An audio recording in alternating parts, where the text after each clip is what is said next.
School Board Workshop. Please stand for a moment of silence, followed by the Pledge of Allegiance.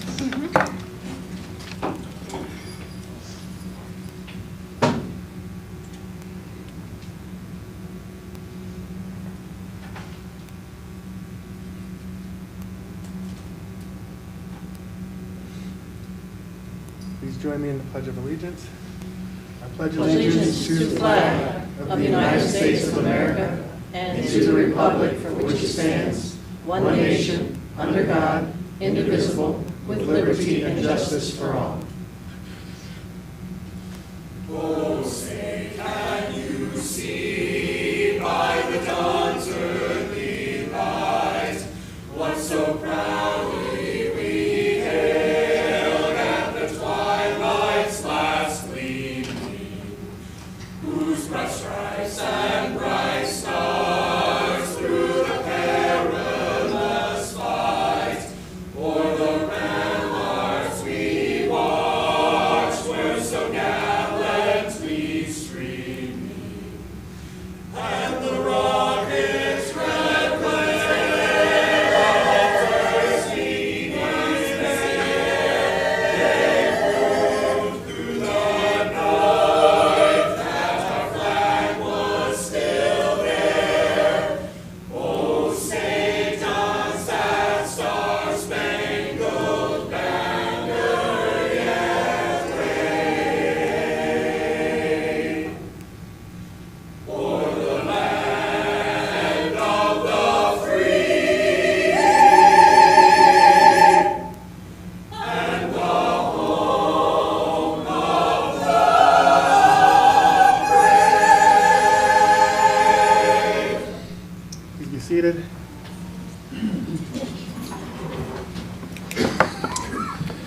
Okay, roll call. Cheryl Massaro, present. Colleen Conklin, President. Will Furry present. LaShaka Moore. All right. So do we have any special announcements, 2.01? No? Okay. So we'll move on to liaison updates. Ms. Massaro? Okay, yep. I had a Matanzas High School SAC meeting, majority meeting was used to address, they actually send out a survey every year to all the parents as well as students and one for staff. There are 3 different surveys to conduct, to get some feedback, what they like, what they don't like, and the SAC is very responsible for helping get those questions seeded out. So it's actually, they tried it last year, they did it the first time, but it was a little late. This time they're getting it out in time. I think I'm looking forward to seeing whatever comes for that. Students are currently interested in becoming dual enrolled or signing up for the PERT tests, which is the post-secondary education readiness test, so that's ongoing over there. 2024 prom is set for April 5th. It's talking prom time, gang, so that's kind of exciting to hear. All students are currently meeting with the guidance counselors because they're scheduling now for the next 24-25 school year. We had a presentation from Matanzas Construction and Carpentry Program, which is excellent. It's an excellent program. They were getting all excited because the new bulldozer was going to be delivered very soon, so they're going to have some access to the new bulldozer. So there's a definite advantage. And they actually built all the little townhouses, the little houses and they had at the Rotaries, walk around the lake at Christmas time, all of Santa's, elves' little houses, they built them all, which is kind of exciting too, to know. And finally, we talked about the possibility that the House was looking to change SACs to CABs, Community Advisory Boards. And at that time, it was still under conversation. The House passed it, but it got held up in rules by the Senate, so it's not getting changed this year, which is, I think, a good thing. Flagler Tobacco Prevention Partnership is working and adding 2 new components to our district policy. So they're working with the district to get our legal to make sure that those 2 policies get written appropriately and added to our tobacco prevention statement and policy. Focus Flagler Youth had at Town Hall, which is held on the 28th of February, mental well-being and resiliency. You know, it's really great to see our students talking freely. They talk freely about mental health, and that's something that would not have happened 10 years ago. So we're getting there. We've got to break the cycle, and the only way we can do this is by having more conversations, so that was a definite plus. Drug Court Foundation thanked the school board for approving the Narcan policy at that meeting, because people are now, other districts are taking our policy and making it fit to their school systems, because now I know Volusia is engaged in creating a Narcan policy. So it's nice to know that we spearheaded that action. And that's it for me. Thank you. I actually missed quite a bit because I've been on the road a lot to work lately right now. This month has been terrible. But we did have a great kickoff for the AI task force. And Ryan and his team and Teresa did a phenomenal job. How many people do you think we had that first? Over 50. Yes. Right? That met. It was the first day of their spring break, and everybody was very eager, and the conversation was really great. It was the first of many to come, so you'll get another invitation to the next one, and that will continue to grow. And it was a great cross-section of folks from academic departments to facilities to maintenance, to every department was pretty much represented, I believe, there. But fascinating to learn how much even what we knew a month ago, how it's changed to today. And I'm sure next month it will be different again. And so just looking at tweaking our own policy, because even our own policy is now out of date. Even while we were the first state, the first district in the state to adopt an AI policy, it's already out of date. So that'll have to come back, and we'll have to look at it and tweak it a little bit more. But just really great. We had a keynote speaker that shared some tools about ChatGPT and how you can use it in the classroom, and not to be afraid of it, but how we're really going to have to start learning to embrace it. But really looking at efficiency tools, operations you would have enjoyed, really looking at efficiency tools and creating more effective and efficient practices. It was good. It was really good. I appreciate Ryan and Teresa did a lot of legwork as well as the whole team. So it was great. Thanks for that update. And thank you for being the champion on behalf of the board Oh, for that. You guys agreed to it, so thank you for doing Yeah, that. that's great. That's great. I appreciate it. For my liaison update, I just wanted to call attention and a shout out, I guess, again to Rimfire. Rimfire really does a great job with events. And so their multicultural night is again coming up. They're calling it Passport to Unity. It is Thursday, April 4th, 5:30 to 7, and it is just always a really wonderful event with dancing and presentations and table displays, and always very well attended. So anyway, if anybody is available that night, it is worth going for sure. So anyway, that is my update for today. Okay. All right. So first off, I have the chamber, the junior chamber is going to be hosting on April 11th a How to Manage Your Money seminar. They continue to promote financial literacy in the community, so that's a good effort there. Also, at the auditorium, they wanted to share that the Florida Music Educators Association is hosting an all-day steel drum festival at Matanzas High School on the 30th. And the steel drum bands from across the state will perform. And also, the April is Spring into Arts Education Month at the Fitz. And the FPC Jazz Band will perform April 10th with the FPCHS Dance Department. And that is also the Flagler Youth Orchestra will perform movie music at their spring concert on April 22nd. Okay. And just a couple of updates from the schools. We've got Belterre Elementary. Bear with me for a second here. They had their father-daughter dance, was a great success, and they're currently working on a mother and son event as well. We're currently working on our Apple Distinguished School application. The second grade class visited Linear Park and had some hands-on science lessons there. Little Smiles Tooth Fairy visited our VPK kindergarten and first grade classes to teach our students how to keep their teeth shiny and clean. It's cute. Our students have been been thoroughly enjoying their lessons with the STAR Lab, so there's some great feedback there. It really helps bring abstract concepts to life, and the Bobcats Got Talent show was a great success. Everyone had a ton of fun, and we celebrated some very talented students. So that was from Belterre Elementary, and from Indian Trails. The state Future Problem Solver competition had 12 top placing teams, with 3 teams advancing to the internationals. And the music performance assessments, they had very superior ratings for that there. So congratulations to Indian Trails. And that completes my liaison updates for today. Can I ask a question from your update? Sure. When you talked about the success of the Star Lab, it made me think of Halfpenny, Mm-hmm. which made me think about, we have a committee, correct, for like Halfpenny? The oversight? An oversight committee. Just when you said that, I thought, man, are we communicating that out? Are we getting with Brent at the Observer? Like, that's something that the Halfpenny paid for, correct? And it's been really beneficial. And I just want to make sure we're not waiting 10 years, right, when it comes around again to start talking about those things. So thank you for allowing me to talk. I Sure. just, that's something that I think came that's to a great, mind when you we mentioned it. should be letting the community know how that money's being spent, and, Yeah. and seeing the results and the great feedback we're getting from its use. So thank you, yeah, and I think that's the power of the liaison update, right, is to bring those things in to go, oh, okay, yeah, Yeah. good. So thank you. Can I add one thing? Absolutely. About the auditorium, because I go there all the time Sure. for shows. The parking lot is now under construction.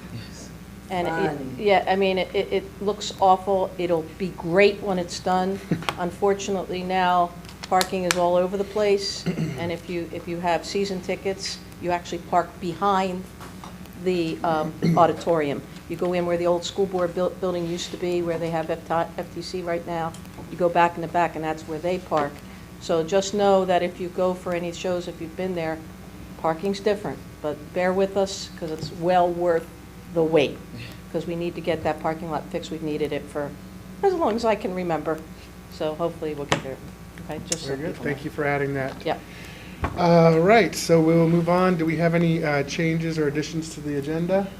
Yes, Chair, I do ask that we flip 8.01 and 9.01, being that the Belterre Swimming Racket Club, this topic is on 1 o'clock and on 6 o'clock. I just want to make sure that we're able to get through everything that's on this agenda. So if we could just move 9.01 up to 8.01 and then shift Belterre Swimming Racket Club down one. Right after it. Okay, that's no problem. We can do that. So we will then now move on to public comment. Has anybody signed up for public comment today? Yes, Terry Magum. Okay, please speaking come. of Belterre. Please come forward. Welcome. Okay, you guys are gonna have to bear with me, I usually don't speak. The reason that I'm here, and first off, is I really appreciate the fact that you all are allowing me and everybody in this room to exercise our freedom of speech, you know, and to unite. What I'm speaking about is about the Belterre pool, and originally it was voted on that the pool was going to remain open until August, okay, of this year, 24. And it was 1 year to get a full picture of the financial picture. As you know, the pool itself is, it's for our citizens, and there's many citizens that are using that pool, especially seniors, for one, which their insurance is paying, you know, for them to go there. And that kind of helps you cover that. Ms. Sally Hunt, I'd like to ask you. I'm just gonna, thank you, Chair, I appreciate it. We'll address all your comments to me as the chair. Okay. And we just don't call out individual board members during public comment. Okay, well, what I'm going to ask you is if you would all please keep in mind that this pool is used by everybody, and to please do no harm. Allow the pool to be open until August. And then, you get a full picture of it, and then you could go on with, what you want to do. All right? I'm just hoping that you all will reconsider the vote and keep it open until August. Thank you. Thank you for your comments. Okay, our next public comment. Chanel Shannon, speaking on dysfunctional free speech is no free. Welcome, Ms. Channing. Thank you. Pleasure to see you.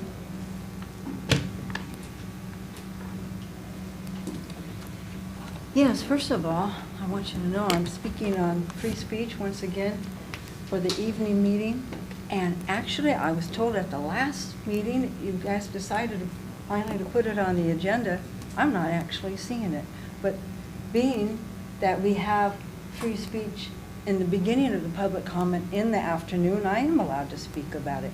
But it's a perfect example of what's the problem in the evening meeting. Had it not been on the evening agenda, I would not allow to be speak in the public comment. So it goes to show you what I mean when I say dysfunctional free speech is not free speech at all. And when we have it returned into the evening meeting, once it is returned, and I do believe it will once again be returned at some point, we will have functional free speech for our families. There are plenty of them that just can't make it in the afternoon. There are plenty that I don't even know. And one good example is when you look at the list here, it says for the afternoon, it says information only for the meetings. And it says for the meetings in the evening, regular meetings. So they don't even think of this as a meeting to come to speak to. And once again, in the email that I was saying, your vote here is extremely important. What happens at the local level is what finally ends up happening in the federal level. So if you don't want to see our country continue to come apart, you want to allow that free speech, the free speech amendment, to be that which we honor, no matter how uncomfortable it is. You want, and that's why I asked you to please meditate upon that. And why would that be our First Amendment? And to hold upon that in our meetings so that the families feel like they're welcome, so that they come and that they continue to fill up the galley like it used to be. And so that our kids see that. And so that they do learn about our Constitution, and they do see it as a living example when you honor the First Amendment and that you stand for it no matter what, in these meetings and in the evening meetings, and that you're able to control the meetings and that you're able to set boundaries, because boundaries are important. They want to see it in the schools, and they want to see you being able to do it too. So thank you very much. Thank you for your comments.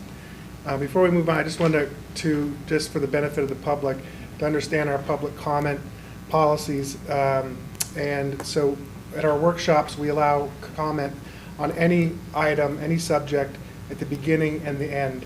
And at our business meeting on the third Tuesday, which is normally on the third Tuesday, at the beginning, we always have public comment at the beginning and the end. The beginning is for the agenda items that are being voted on that night, and then at the end we allow public comment on anything. And I just also want to invite the community too that if they can't make it to a meeting, that is not the only way to reach your school board members. We field calls, we get emails, and so there are other ways to, you can schedule appointments if need be with us. Just reach out to your individual school board member that you feel you'd like to help with your situation, and we're available. So I just wanted to make sure the public knew that there are other ways to communicate and contact us. So we'll move on to the next speaker here. Next speaker is Judy Baxat on Belterre Swim and Record Club. Hello, I know you've seen me many a Welcome. time. And of course, once again, I'm going to plead for the Belterre Swim and Racquet Club. As I remember, the vote last year was the end of June, and it was to keep the place open for 1 year and to reevaluate this June at that last meeting. I don't understand why there's possibly the reason that you're going to vote apparently tonight, is my assumption from what I read in the Observer, which is a rush vote on that. And we, as people who come to these meetings, we listen to what you say, you made a vote, and now you're reneging on that decision, as far as I see it. Now, maybe I'm wrong. That being said, I can only speak for my time at the Belterre Swim and Racquet Club. I know the gym has way increased the people who are coming. It's much, much, much busier. I know because I have to park my car way down now when I get there, especially Monday, Wednesday, Fridays, which are the busiest days. And I can't speak for the pool because I look over there, I see people swimming, but I don't know how that is doing personally. And I know that's the biggest money, the costliest money part of it. That being said, I thought we were going to wait till the end of June to get all the figures on this.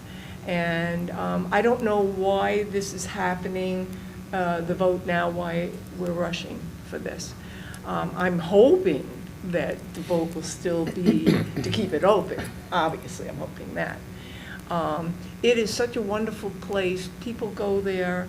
I see some young people there. Of course, it's hard to get working people there because we close at 3 o'clock on Tuesday, Thursday, Saturdays. We're not open Sunday. And Monday, Wednesday, Friday, we're only open to 6. So if a person works 9 to 5, they're not going to join. Not our place, anyhow. But I've been pushing for this place since, I don't know, we formed that 501c back in maybe 2016 or so. And we've been trying so hard. We even offered to help run it and get grants for the place. I'm not sure exactly what happened with that, but it wasn't allowed. And I just hope in your heart you'll find a spot to keep this place open. It means so much to so many people in the community, and thank you for listening to that.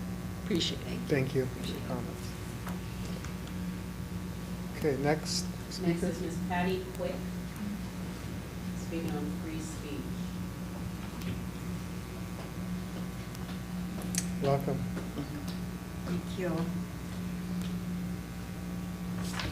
A lot of unfamiliar faces to me.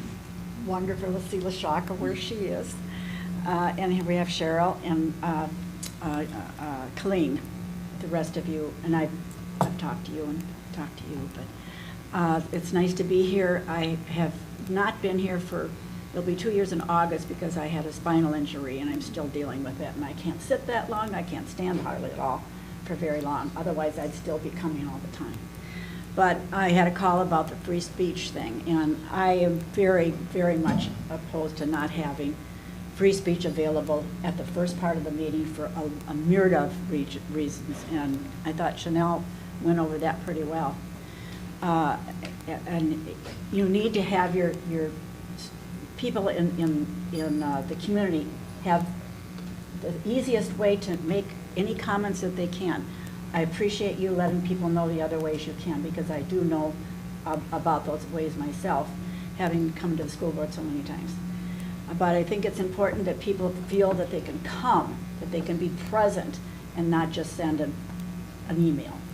And if they can't make it, I couldn't possibly sit through a meeting anymore. I just can't. I used to sit through them all the time. I can't do that anymore. And there's probably other people that can't for other reasons. It's supposed they've got children at home, they have a husband coming home, they can't do that. But they could come in the very beginning in the evening, and I think it's extremely important that they're able to do that. It's so funny, on another note, things don't change very much. You're still talking about the racket club. I can't believe that it hasn't been fixed by now after 2 years. There's always seems to be issues, and it seems to be that the public really wants that racket club, and I don't know why advisory board can't be figuring it out or something can't happen, because it almost brought tears to my eyes thinking, oh my gosh, they're still trying to get this thing going. But as far as free speech, I think that's extremely important to offer the best time of the meeting so people have an opportunity to speak, not at the very end.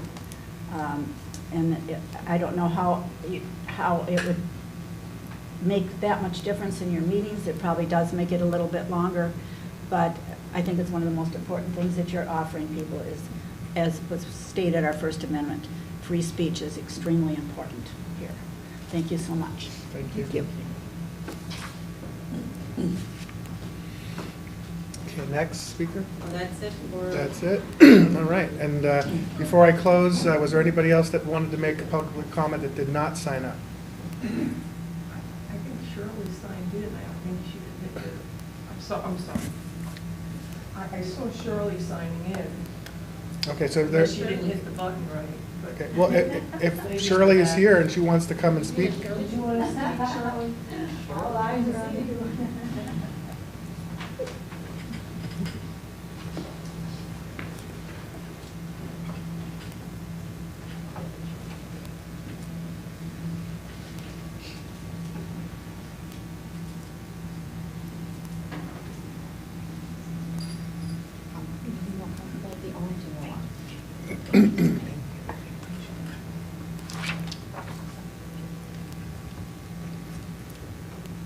Welcome.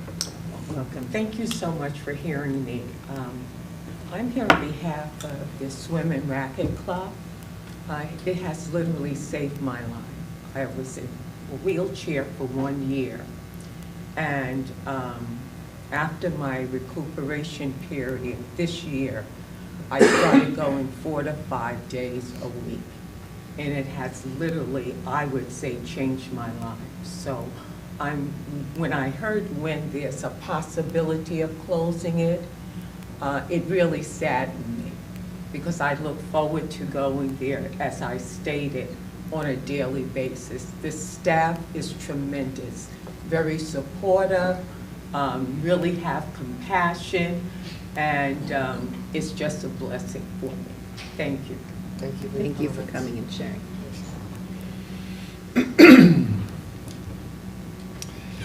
Okay, so if there are no other public comments, I'm going to close that and move on to item 6.01, progress monitoring. Mr. Stefanczyk.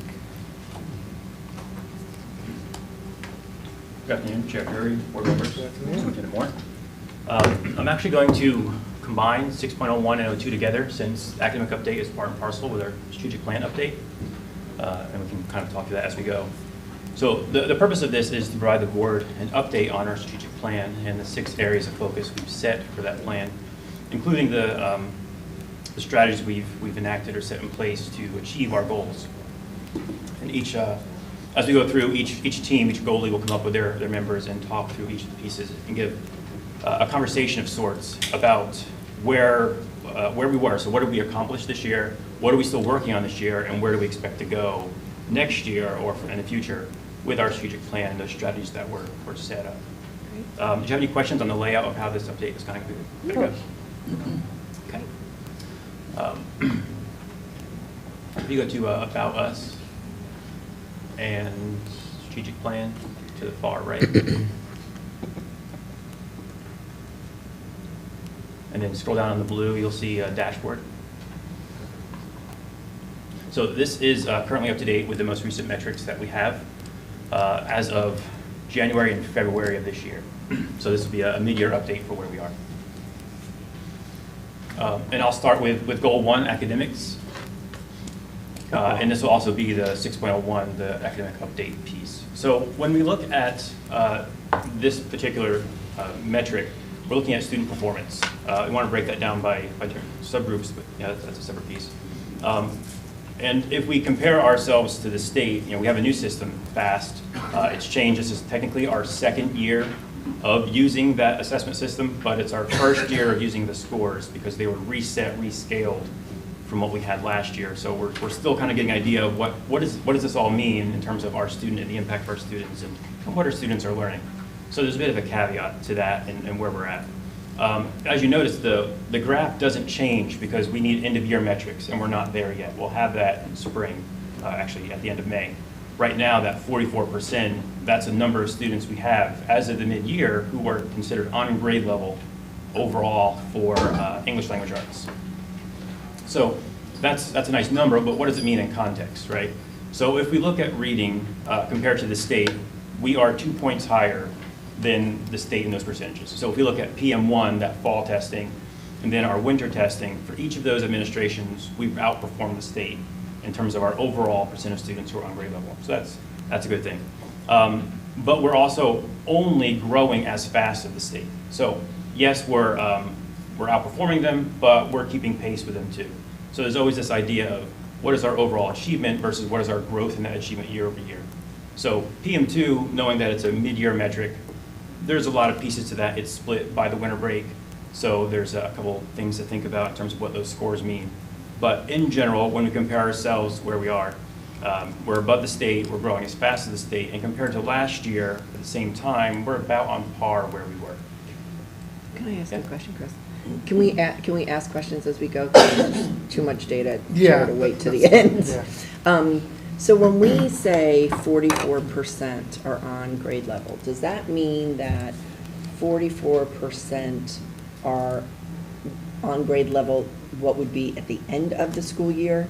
Correct. Okay, so it's not, because this number always freaks me out, and it always freaks the community out. So I just want to make sure Yes. I understand it clearly and the community understands it. So it's saying 44% of the students today, if we were at the end of that grade level, they would be on grade level. Absolutely. And that is the tricky part with Okay. FAST, is that even though we're giving the assessment in fall and winter, it's always that spring version they're getting. So it's an end-of-year test administered at the start, the middle, and the end, right? And it's not accounting for that. It's giving you that raw percent. So when we look at fall testing PM1, it's always a very small percent of our students are on grade level because they just started that grade level. We'd expect to have a year's worth of growth and learning at the end. So 44%, it's low, but it's the caveat that this is a mid-year assessment on an end-of-year test. And it would be hard to, it's interesting that they do it that way now, but it would be hard to make any kind of an assumption about that number, because you could have kids that could have came in to that grade level already well beyond grade level in academics. And there are a percentage of our students who earn a 4 or 5 who are well above grade level on that fall administration. So the question is, how do we keep enriching them so they don't regress back, right? So it's a different conversation we have with those students. And the nice piece about this FAST system is that it allows us to individualize our instruction to them, in addition to the other resources we have, like iReady, which will give us some more standards level data on our students and use that to make sure our students are going where they need to go and growing as they should. Right. So again, 44% is not saying 44% of Flagler students are reading on grade level. Correct. That's right. Right. Well, they're reading on grade level as would be expected at the end of the year. Right. Yeah. Right. And the key to this is, these numbers we're looking at kind of in isolation. So we always want some other way, either we compare it to a peer or we compare it to a historical trend to know where do we really stand. And our peer is the state. So we're doing better than the state. And compared to where we were last year, we're about on par where we were last year. That's the question I have. Where were we last year? Just a quick review. Yeah, I don't have the exact number, but I kind of do. Let's see. Well, it's 58, right? That's where Yeah, we end were. up. Oh, that's where we ended. We were about 40% last year. Okay. All Yeah. right, so The administration, however, was very different it's last year new, than it is yeah, this year. and it was new last year, so. Yeah. Got it. Okay. So as we work through this test, what the administration looks like and what those scores mean and how we can use those to enact positive change to our students, it's an ongoing conversation. And really, by next year, I think we'll have a lot of it down to know how to use these in a more meaningful way. Yeah. I think the students will also have it down, because this is all new Absolutely. to them. So I think as they get comfortable with the process, you should see some indication in the scores. Right. And the adaptability of the test, and now that it's all computer-based, means overall it's a shorter test. So we're not taking the same amount of time to administer this test as we did in the past.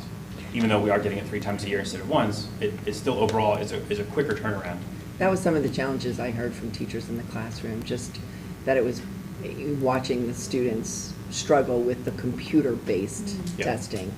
And so that does play a role. I agree. Sure. And for students who have like an IEP or a specific 504 accommodation, we can still order paper-based materials for them. So if they need a paper-based version of the test, that is an option. Yeah. If they qualify or eligible for it. Can we just continue really quickly with what Dr. Conklin's talking about? Again, I think for the benefit of the community, and Superintendent Moore, I don't know if you want to weigh in on this also. First of all, my understanding is on grade level is a bit subjective. Someone at the state decides what it means to be on grade level. Like there's not a divine entity that comes down and says, 3rd graders should be reading like this. Is that fair or not fair? Yes, there is no divine presence for that, right? But Someone decides what it means to be on it's not grade level. someone. It's a panel of, Sure, of experts, so humans. professors. It's a Yeah. panel of teachers, a panel of administrators across the state. They come together. They take the tests themselves. They look at what the standards are. What is the expectation, called the Schmidt level descriptors, that a student should be expected to do at the end of the year? And they go back and they grade each score to say, yes, this is a level 3 on grade level. This is a level 1, well below grade level. And is it kind of based on like, this is where they need to be when they leave us at 18, roughly, right? And so for them to be kind of on track for adulthood and a successful life, like, is that kind of the mindset of? They're what's called criterion referenced tests, which means a norm reference looks at everyone who is assessed and finds what that average is. With a criterion reference test, such as FAST, they look at the standards level. So have they met the rigor of the verbiage in the standard? Have they been able to do the task that's outlined in the standards approved by the state? And if they can, then they look at the overall test and the ability of the student to find out, well, this is a level 3, they're on grade level, or maybe they're not, or some other grade, one of the other 5, depending on the tasks they can complete, as it's measured their ability to complete those things by standard. And I guess here's my final question. I'm a 1980s kid. I was born in late 77. I think there's this idea, to Dr. Conklin's point, that like kids today, it's just such a sad, and I hear it from family, friends and whatnot, right? It's such a sad state of affairs. Kids today just can't even read. Do either of you have any background on like a 3rd grader today, on average? Are they so much worse off than my peers in 1985 and how they were reading? Or are we just being tested? Again, it's kind of the benefit of the public. It's a good question. I'm curious to hear the answer, because I'm wondering if think- it's norm and criterion that's So the difference. In general, I'd say, and again, this is anecdotal from what I'm just hearing, I feel like people think, okay, we see 44%, that means a large percentage of our students are illiterate. Yes. No, that is a complete mischaracterization of what our students can do, and it's a sad disservice to our students. Yeah. What that's saying is, our students can read. Are they able to do the critical tasks associated with reading? Are they able to identify the overriding theme or concept? Are they able to piece out the cause and effect of events, right? So those are the standards level events that students should be able to do by the time they leave that grade level. And that's what this test is measuring. And it's giving us an idea of a holistic view. You can't just parse out this one standard they did really bad, so we're going to give them this score. It's a collection of standards and a collection of skills and content they should possess. So that are adaptive, like changing.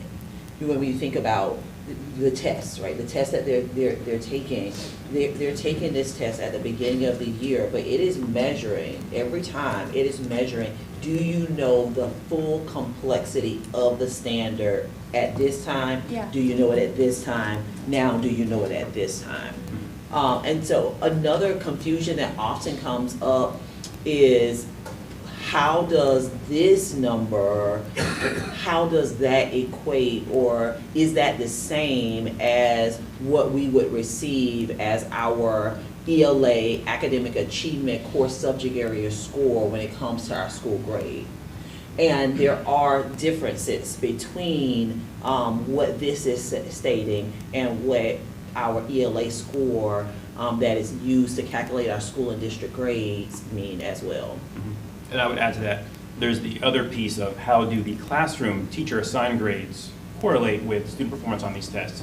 And I've spot checked a couple of schools, and in general, students who earn an A earn 4 or 5, a B is kind of a 3, 4, and it goes down. So we're seeing the progression, the trend that we would expect to see for student performance in the class as a teacher assigned grade versus their performance on these tests. So there's an alignment there that we would say is a proxy for standards level instruction. Is it fair to say, our generation when we were growing up and we were taking an assessment, that today the assessments are very much criterion, right? They're based on standards, and those standards are set by DOE, Department of Education, State Department, Federal Department of Education, whatnot. Back in the day, a lot of that was norm referenced, and we were compared to each other. Right? You got the results back, and they said you were in the 90th percentile, right? So the 90th percentile, ooh, that's pretty good, right? I'm bragging on that. Right?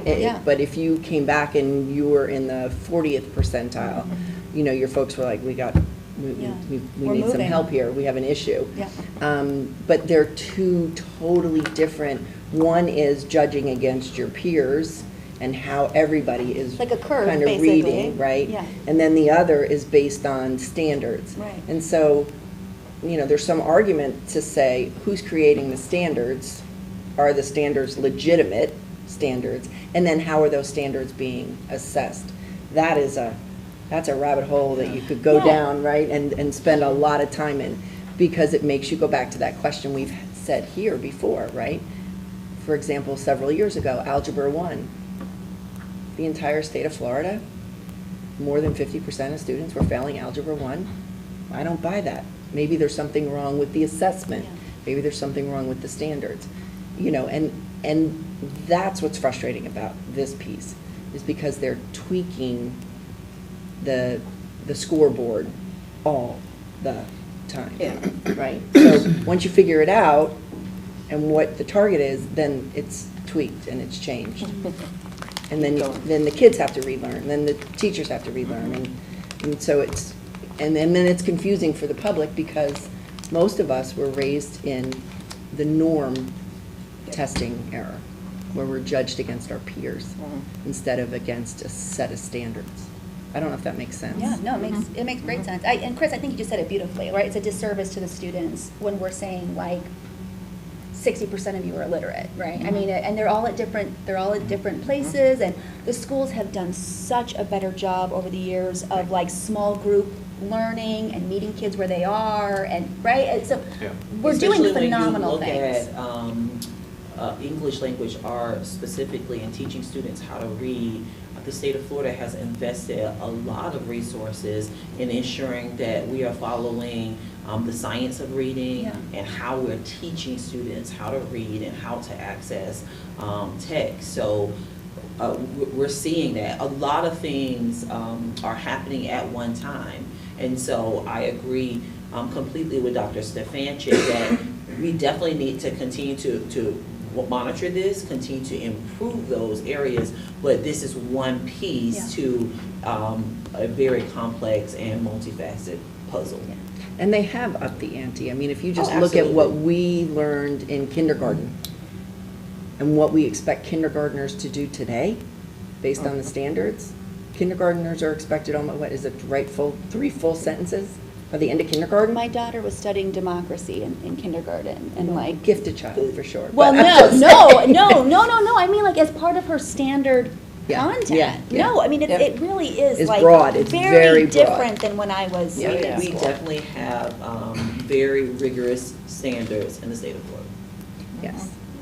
Yes. Which is a good thing. Yes. But but again, I think I'm so glad you brought up kind of the public idea of it. It's great because we want to go after those stretch goals. We want to challenge ourselves, but we don't want teachers so stressed out, administrators so stressed out, and the community so like angry that like our kids can't do basic math or do basic reading. And so I appreciate you bringing that up because I just think there's a little communication piece in there. But I do think, not to, and this will be my last thing. I promise. Yeah, I'll No, send we'll you. go But Yeah. honestly, there are legitimate questions around the developmental appropriateness of some of the standards that Florida has. And that's all I'll say. And that's probably a whole nother conversation. It is, it is, it is.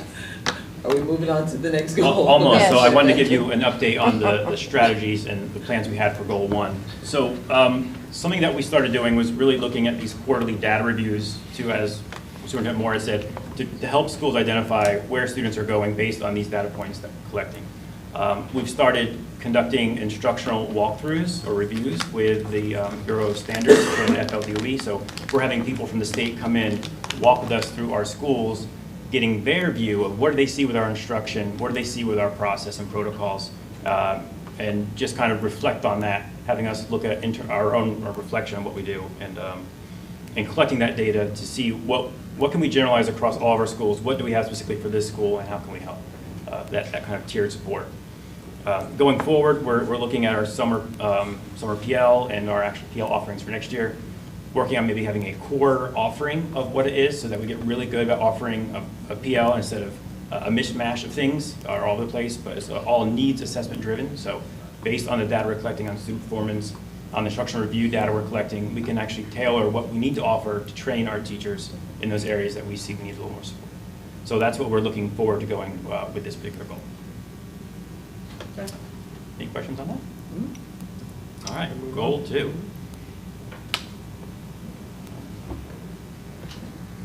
So Goal 2 was really looking at our same performance of students, but based on subgroups. And the subgroups that are coming up are students with disabilities. They are consistently low performing subgroups of students in our district. And we're not alone in that. It's across the state. And I would say the expectation isn't that all of our students are completely on grade level, but the expectation is that they would make learning gains and grow through the year. And that's how we're kind of looking at what this means. And that was part of the reason why we reached out with the state to have them walk through with us for those instructional reviews to see, okay, for these specific subgroups that we know are in need or additional support, what do you notice that maybe we missed? Because we're too close to it in some ways. We're used to the same thing and we just make our assumptions, but with that external eye and view on things, we can get a better idea of where we're at. And that's where that all kind of comes into play. So again, this is only looking at the winter administration, and these numbers represent a gap between, for this case, it's students with disabilities versus those without. So there is a 37% point gap between the percent of students who are on grade level, as measured by this winter assessment and reading, versus those who are not students with disabilities. I know that's a little confusing and really should change that to just the overall percentage of students in each subgroup. But that percent is not the percent of students who are on grade level. It's the gap between the percent who are not SWD versus those who are and are on grade level. So that is a large number. Say it again. So if we were to look at all of our students and we separate them out to students with disabilities and students without, Okay. what percent of each of those groups are on grade level? And we take that percent and subtract it, that's what 37 represents. So we're saying is there's a 37% The gap. It's the gap, okay. between them, right? So, and again, we need to clear that up because it is a bit confusing, and that's why there's that little note there about what it means. But generally, SWD is consistently underperforming at our schools. And again, we're not the only ones who have that issue in terms of districts and schools, but it is a major area of concern. And DOE is looking at us too because of that. They want us to intercede and act on that and fix it as quick as we can. So actually, the lower that number, the better. Correct. Yes. And that's what Goal 2 is really focusing on. There are other pieces to that in terms of opportunities for acceleration for our students.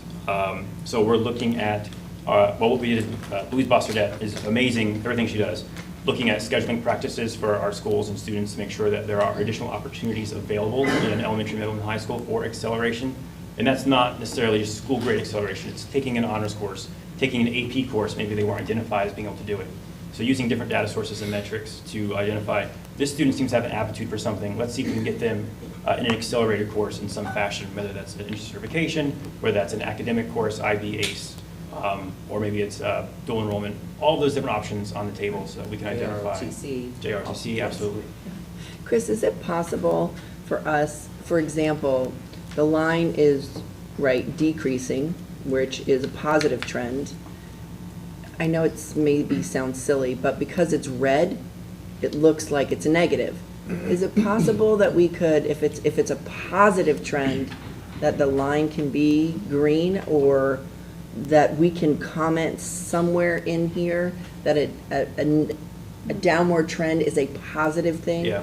for the community? It's pretty confusing for those of us in education. I would imagine for the community it'd be very confusing as well. I agree. I think there is a much better way to visualize the data, and that's something that we're looking at doing Okay. as we come up on where we're going with our strategic plan. and This the is changes we amazing. The make. dashboard is amazing. But I agree, there are definitely facets of this that could be much more intuitively laid out. Is there, so speaking of, I'm going to use Angela O'Brien's words from several months ago. Is there like a sweet spot line, like knowing it's not ever going to be zero? Like to that point of like, if there's a line that says, our goal, like if we're really rocking it out, Yeah. we're at 30, right? And the green line is, like, that would be so cool across all of these, whether it's up above or whether it's Sure. down Yeah, below. yeah. I Like, see what this you're is where saying. we would love to be at. So what we could do, really just for goal 1 and 2, and knowing that we would change this metric, or the way this is visualized a bit, I would say as a safe bet, 45% is our line for our subgroups, because then they would be out of the low-performing categorization. But 62% in terms of school grade is where we want to be an A. So we could put a line there to show us where that A starts. Ooh, cool. And then a line so we're no longer categorized as underperforming subgroups, what that minimum level would be. That's an easy do. Cool. Absolutely. And then I'll ask Kim Halliday to come up to talk to her piece of this. Dr. Halliday. Good afternoon. Good afternoon. Superintendent, Board. So in order to meet these goals, we have had a few areas that we've put a focus on. And I'm going to share with you that even though some of this is going to be teaching and learning, a lot of it overlaps with exceptional student education. So some of the things in order for us to meet this goal, we did look at master scheduling, with Dr. Stefanchek mentioned. Master scheduling, we're very, very lucky to have a Louise Bossardette. We've worked cooperatively with Finn as well to make sure, Florida Inclusion Network, to make sure that we have these practices in place where we're scheduling students with disabilities first. So that is a practice we did last year. This year, we're expecting to do the same thing so that we're ensuring that our students' services and supports match what their IEP needs are, which has been an area of focus for us. We've expanded, talking about CAPE certification and industry certification, we've expanded that area of focus to our students with disabilities as well. It's always been a focus for us, but being very deliberate at when we're having our open house nights or when we're having our program of study nights, having information available to our families on what is an opportunity for our students with disabilities and how does that match with what their transition goals are and what their services are on that IEP. So those are some things we're being very specific with. We implemented a standard operating practice. We focused very hard on our professional learning and with collaborating with our community, our families in particular of students with disabilities. Areas that we focused on, we've got very deliberate and systematic professional learning that we're offering again this year to ensure that our cluster programs have the services and supports that they need and the training, as well as our cooperative classrooms. We've also implemented, I mentioned this to y'all before, we've implemented specified paraprofessional training as well. Y'all are familiar that we put in our contract that now if you are a one-to-one paraprofessional or you are a cluster paraprofessional that you have an additional supplement. Are y'all aware of that? Yeah. Okay. So along with that, we are now linking that to additional pieces of information. We want you to demonstrate that you know how to collect data on behavior or on academics, and we also want to ensure that you know how to meet your students' needs as well as the needs of others in the classroom. And the final piece of that also is that you have a willingness to engage in additional training. So we've implemented some things that we should see an improvement in how we utilize our paraprofessionals and what their skill sets are when they come to the table. Some other things that we're pretty excited about is we have built I feel like a very good relationship with our community as far as working directly with EPAC and with Vincent's Clubhouse. This year and last year, we implemented a parent-to-parent committee, as well as offered, every month, we offer a parent training. Some of the parent trainings that we started this year, Ms. Flores and I did one together that's called Taking the Gloves Off, and if y'all didn't see it, you should check it out. It's pretty good. An opportunity for her and I to work together on how do you collaborate with your schools. So for families to really have the capacity to know how to come to the table, who you can bring to an IEP meeting. The feedback that I'm getting is that the trainings that we're doing, though the rooms aren't always full, it is videotaped, and that we're getting some pretty good feedback, that we're meeting the needs of our families. The other feedback that I've gotten, and again, you can only take the pulse of the people that are sharing with you, is that some of that consistency that we've been looking for in IEP meetings, we're hitting those marks. So those are some of the things that we've got, that we've done. What kind of questions can I answer for you? I do have one that maybe for the both of you. This is like maybe related, unrelated, I'm sorry. Does the state, when we're talking about school grades, does the state factor in the percentage of students with disabilities at a particular campus? Or is everybody kind of factored in the same? And the reason why is that I'm asking, it almost seems like whether you're A, B, C, or D, really, when you talk about that delta, is that the right word? Am I using that correctly? For the change? For the change? Yeah. With that delta, with that being making such a profound impact, right, on testing, it seems like that ABCD really could almost be completely dictated by and related to the percentage of ESE students, right? I think I'm making sense. Yeah, there are basically two pieces to the school grading system. The first one is the system that will give us the A, B, C, or D, or F. And that doesn't take into account a student's disability status. It doesn't penalize, it doesn't change anything. It just says, okay, yes, you have disability. No, you didn't earn a level 3, so you're not counting positively for that school grade. The other piece is the federal ESSA Act, Secondary Education, or Education Act, sorry. And that's the Federal Percentage Points Index. And what that does is it looks at subgroups. So it takes that school grade calculation, A, B, C, or D, but then it only looks at what would that school grade be for a school, for the students at your school who are SWD, and what would that grade be? Same thing for students who are Black African American. So all those subgroups are pulled out and made like their own school with their own school grade just for those students in those subgroups. So there's two pieces to that. Okay, but like ultimately at the end of the day, what everybody looks at, like I want to move to the W section. I'm using my, right? My associated school has a B or a C or a D. The grade that everybody is looking at, does that factor in? Is there any weighting, or is there any? There's not any. No. So I mean, and it makes me think of something I saw on Facebook a long time ago. Like, you know, this test doesn't measure the fact that this student used to stay all day long under their desk, and now they are a functioning part of the classroom, right? Like they have leaps and bounds improved over this year, will not be measured in this test. So it's just, man, that is just a tricky The one mechanism in there that kind of goes a bit to what you're saying is if a student is not at a school for the fall and spring, they will not count for the school. So they have to be a full year enrolled student to have their contribution factored into it. So if they're not, if they change schools mid-year, or if they transfer in from another district or out of state, they won't count for or against the school.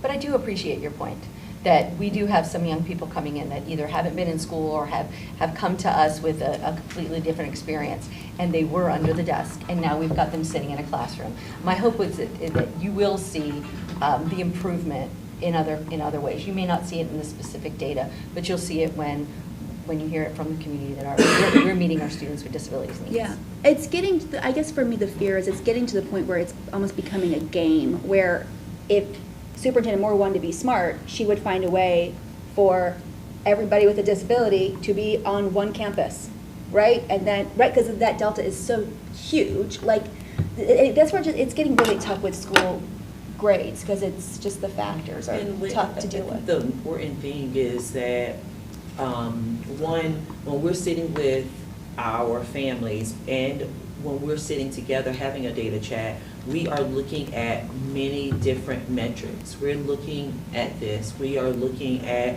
as Dr. Stefanchik mentioned, we may be looking at our ready scores. We may be looking at our classroom grades. We may be looking at a student's IEP goals and identifying where the student is making progress. But it's important that regardless of who the student is, regardless of if they are a student with disability or they're not, the expectation is that students will experience a year's worth of growth for a year's worth of education. And there are pieces of the school grade that does take in account, you know, our students that are in our lowest quartile. Are those students making growth? And so you're absolutely right that the focus is there. And I think it's important that we look at it from a lens of the focus is there because the focus is definitely needs to be great, that all of our students, especially those who are in the lowest performing quartile, they are making growth and they're making it at a rapid pace so that they can be on grade level for sure, and they can be alongside their peers. Yeah. Peers. And I, because I'm so loved on the internet, I will just state I am not saying that I'm advocating for putting every ESE student in a building. We did not hear Good you say clarification. That's good. Yes. That was not a suggestion. I'm pointing the flaws in the grading system. Well done. Thank you, Dr. Halliday. I heard you. Thank you. Thank you. Thank you very much. Thank you so much, Dr. Halliday. I appreciate it. So our goal 3 focuses on resilience and well-being, and I believe we have And for the sake of time, I do ask the goalies to just be prepared to come on up as your goal is coming. Keep it moving. Good afternoon. Good afternoon. Chair Furry and board members and Superintendent Moore. So we actually have 3 components of our resilience and well-being goal. So the first one that addresses youth mental health first aid, this is actually something we've been doing as a district for several years, and then of course, then we had the pandemic that hit, which affected districts all over. However, the state going into the 22-23 school year stipulated that all districts have to make sure that we have 80% of our identified staff members across the district by job code trained by June 30th and have that certified. So we met that goal for June of 2023, and we are still on track to continue to meet that goal for this upcoming year. We do offer trainings throughout the school year. We also offer training during the summer, and to be proactive, we offer training right before teachers are coming back for pre-planning to make sure that we can help our new staff that are coming on board for instructional. That way you reduce the need for subs as you go through the year. So we're doing quite well with that. We keep that information updated, and we share those updates with superintendent when I check in with assistant superintendent as well, and of course anytime Dr. Stefanchik looks for that information. Is there any opportunity, is this online at all? Well, it's actually taught face-to-face. There's a couple of different methods that you can do, but what we found for our purposes, for our district, that it works best in the face-to-face, in the face-to-face platform. They also have pivoted the curriculum very recently, so we have an amazing cadre of youth mental health first aid trainers between our social workers, mental health counselors, and even some school counselors. You do have to get certified, of course, through that organization, but that is something that our trainers, you know, like I said, they've gotten trained up. Brandy Williams does a phenomenal job of coordinating all of those classes. So, yeah, we just continue to, as employees are getting onboarded, we keep those sheets updated for the schools and work with them just to whittle that list down. As employees come and go, you know, we always keep that as current as we can. I will say as a caveat, because this is something across the entire state, that the benefit for Flagler Schools is when we do hire individuals from other places, or give, I guess, if you will, you know, a lot of those employees now are coming in trained because of the big boost that the state kind of put on this. So That's something that we are, like I said, ongoing working through. Any other questions for 3.1? So I didn't want you to get dismayed because we're sitting at 79. That's, No, you're good. it's a large number of staff members, and so that's why as you train a class, you can see that go up after each training. Yeah. Yeah. And this is only a midpoint. So that's a good number. It's a very good number. Yeah, it's a very good number. So we have, again, trainings that we're standing up. We just had a couple in March. We've got a couple in April, and then we have our trainings that are going to be right as soon as school is out. Before people get too far out on vacation, we still have those training opportunities. So with the March, because I see this is February 20th, so if you had the March numbers in there, would our numbers start with an 8? I would say it's hovering around the same. Okay. As to where this is. Yeah. Because as we hire more staff, that Right, makes a change. It's a tricky measure. Yeah. It is. It is. No, that makes It's, sense. to Superintendent and Dr. Spanch's point, it is constantly in flux. Yeah. So I know if somebody stared at the dashboard, it would probably make your eyeballs go cross. But yes. We will be making our goal. Correct. 80. We will. Oh, we will. There'll be no doubt about it. No. We will. No doubt. And our principals and our directors have been, very supportive of continuing to move forward with that. Any other questions about 3.1? No? Okay. All right, on to 3.2. Whoever's got the comment. So you hit the little drop down by metric. So the next strategic goal talks about chronic absenteeism. And this was a goal, again, that we set forth going in, right in the time of the pandemic. And really, we lost touch with a lot of our kids, unfortunately. So our goal was to make sure that the number of students that have 21 days or more of unexcused absences, we get those numbers back down to pre-pandemic numbers. We have been working, Mr. Finelli has done a great job of making sure that we connect with our attendance clerks and anybody else that's involved at the school level with the attendance process. And so, making sure that we have updated our protocol, which we did over the summer, to come up with a process so that that is being monitored closer to make sure that we can early recognize those students that are struggling with attendance. I will stand on top of that soapbox all day long. Attendance is the crux of everything we do, because it impacts goal 1, it impacts goal 2. If students are not here, then typically what you're going to find is not only is the academic suffering, but typically you'll also find there's a strong correlation between that and discipline. Because if I'm not aware of what's going on, I am probably a little more apt to be disruptive in the classroom, and my grades will also suffer. So all three of those are very much intertwined. So we continue to meet with schools, whatever questions they have, whatever supports that we can provide. I know that is one of the job functions of our social workers, is to work with supporting the attendance process. So that's why the role of a social worker is so critical, to make sure that we have those in our district.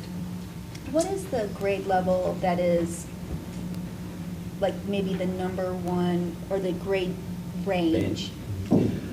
I would say probably high school, and I think that's largely because, well, a couple factors there. One, I would say it's because, 2, more of the onus is on students at that point to get themselves to school, instead of in elementary, where it's, heavily relied on by the parents to get the kids to school. As you transition to middle school, that's what you see, kind of a little bit of in between. When you get to high school, it obviously starts to get tougher for students as well. And if there are academic gaps, I think you're going to find the divide just becomes greater the older students get. So without looking at concrete numbers, that's what I would probably conjecture, is that it would be in the high school. The other piece of that is you also have more students. When you've got over 2,200 students at FPC, you've got right knocking at 2,000 students at Matanzas, just by sheer numbers of roughly 13,000 plus students in the entire district. Mathematically, you're just going to have more that are going to fall in that bucket, if that makes sense. Because we, after COVID, we had hired specific individuals just to focus on chronic absenteeism. Mhm. Are they no longer, is it just being consumed now by our social workers? Or do they Attendance still cards. have them? That's a great question. So since the time of this development, we have had to pivot by staff, make adjustments for funding, as well as the human resource piece of finding bona fide candidates to do the work. I will tell you that we did have some grant funding to be able to stand up attendance recovery specialists for the first couple of years. As we all know, it's been an ongoing conversation that we've had around the ESSER grant funding going away. So that just means as an organization, you have to pivot. You have to, and we've had numerous great discussions with district administration around making sure that we align with the priorities that our superintendent and our board have in place for that. And again, since attendance is a priority, having to restructure. You know, the work remains, we just have to get creative, essentially, in how you address that. But at the same time, I think the earlier that we can intervene, I'm a firm believer that it impacts everything else. So I will dovetail off of that with capturing kids' hearts. If kids know that there is a place that has been created for them, where I'm welcome, I'm wanted to be here, that I think speaks volumes to what you're going to see down the road. So our district has embraced capturing kids' hearts. It's been implemented on every single campus. We continue to provide ongoing training for our staff. And just for the public's consumption, capturing kids' hearts, it's more of a mindset and a culture shift. And essentially what that allows the school to do is to be able to completely change the culture of campus. I know when a lot of us were coming through school, sometimes you got to a point it was like, oh, you know, I don't really want to go to school or whatever. But you tend to see, those of you that are parents, you have seen your kids from the smallest age where they're so excited about getting in the door. And like I mentioned earlier, the more challenging your content gets, you've got to have that tenacity. So it's really incumbent upon us to continue to provide that framework for our schools and for our students through Capturing Kids' Hearts, which really, to me, arms and equips our teachers with this guide, if you will, to be able to have consistency across all of our schools. You couple that with positive behavior intervention systems, which Mr. Finelli does a wonderful job of supporting that with our schools as well.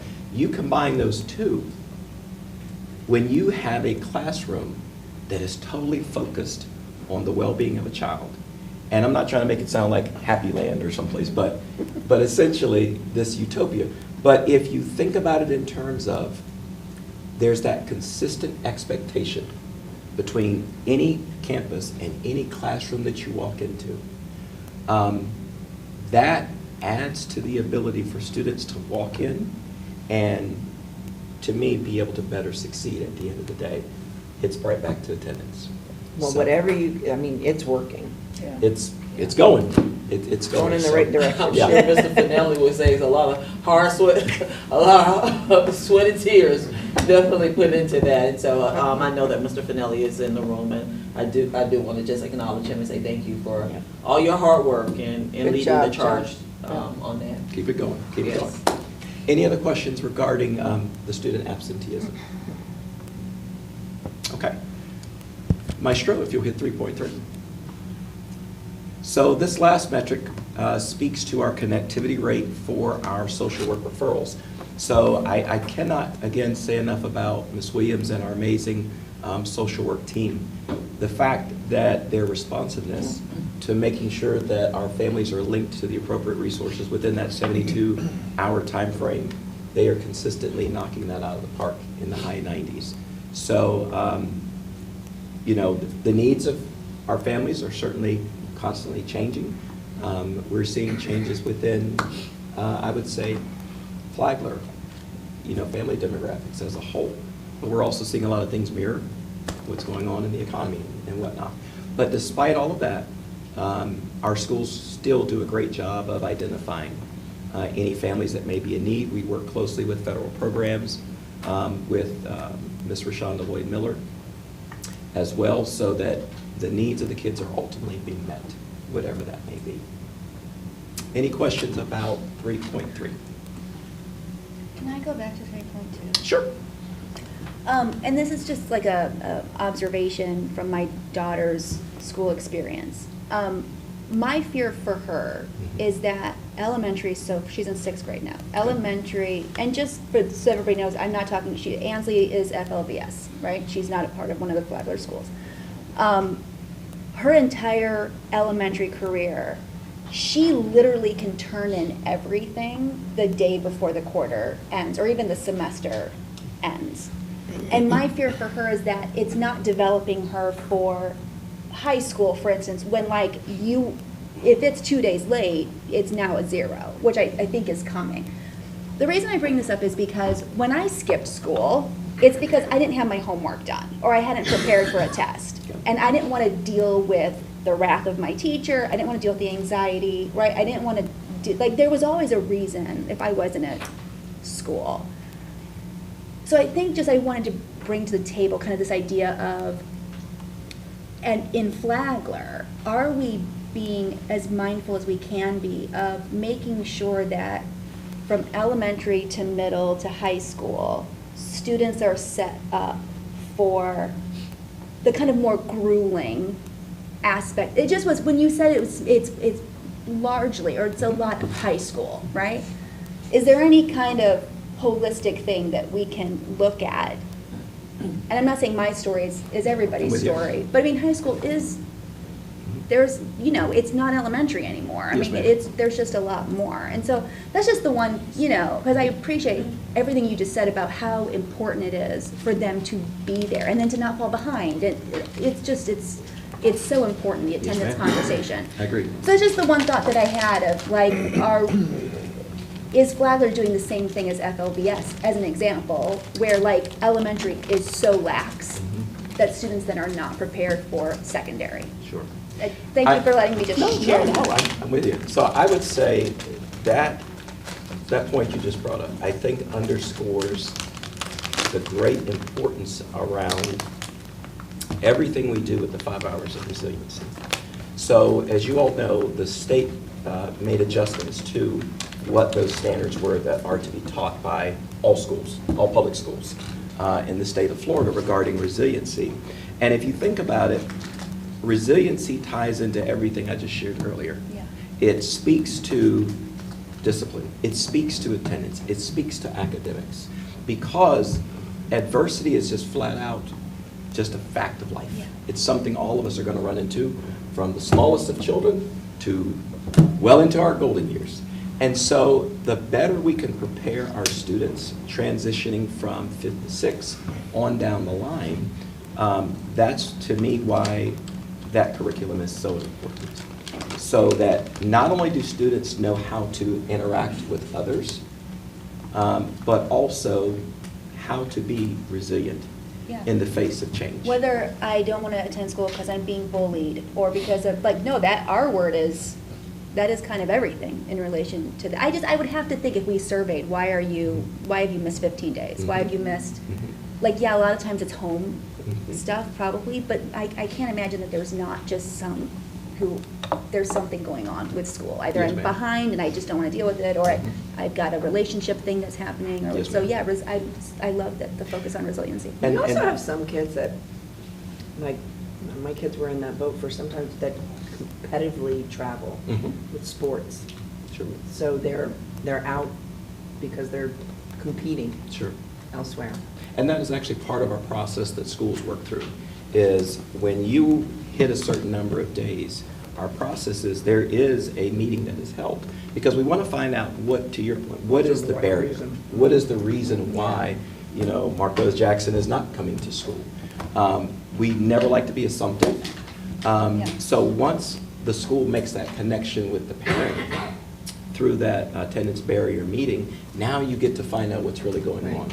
And if that pattern continues after you speak about those barriers, now you could have an attendance improvement meeting where now we're setting goals for that student. I know that's been a struggle.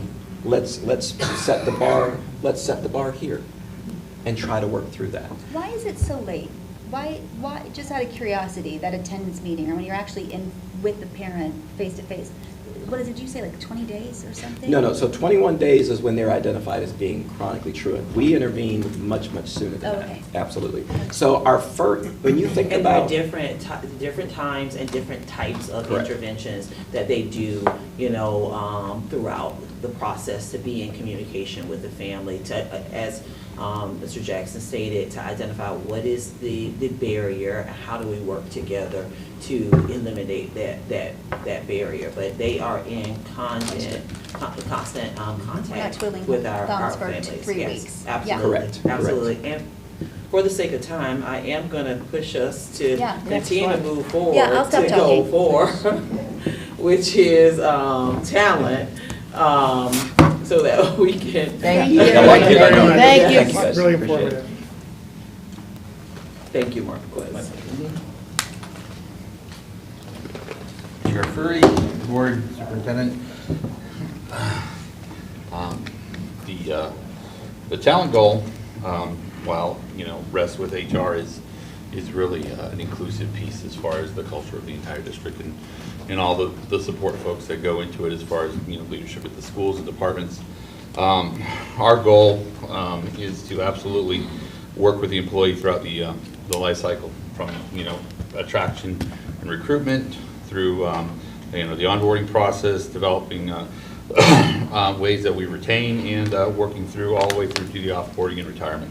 Our priority strategies have been to continue to work on building stronger recruitment systems, expand our leadership development experiences, create systems of support for employee growth, development, continue at every phase to strengthen the culture as far as feedback and growth and ongoing coaching and evaluation. We're always working to build more effective evaluation systems. And some of the things that we've been, obviously working on is there's a nationwide, crunch for talent. Okay, some districts around, you read the newspapers. Some places go to 4-day work weeks and things like that to try and attract talent. So we're always in a competitive mode, both locally and nationally. We're getting right now, for example, into job fair season, where we're into virtual and in-person job fairs, and that's what we actually have coming up in April, and it's something that we have throughout the year, both this year and last year, as far as our job fairs. We've recently attended also the NEFEC Recruitment and Retention Summit, where all the NEFEC school districts have gotten together to kind of share best practices and ideas to try and find ways to recruit and retain talent. One of the things that we did is we did partner with NEFEC and along with some of the other districts, and created a PLC state-approved program through that grant application, where we look at all our alternative cert folks, and now there is a plan with NEFEC and a progression in a cohort to take these folks that aspire to be teachers but didn't necessarily take the traditional route to obtain the coursework and internships, and now they walk them through in a cohort.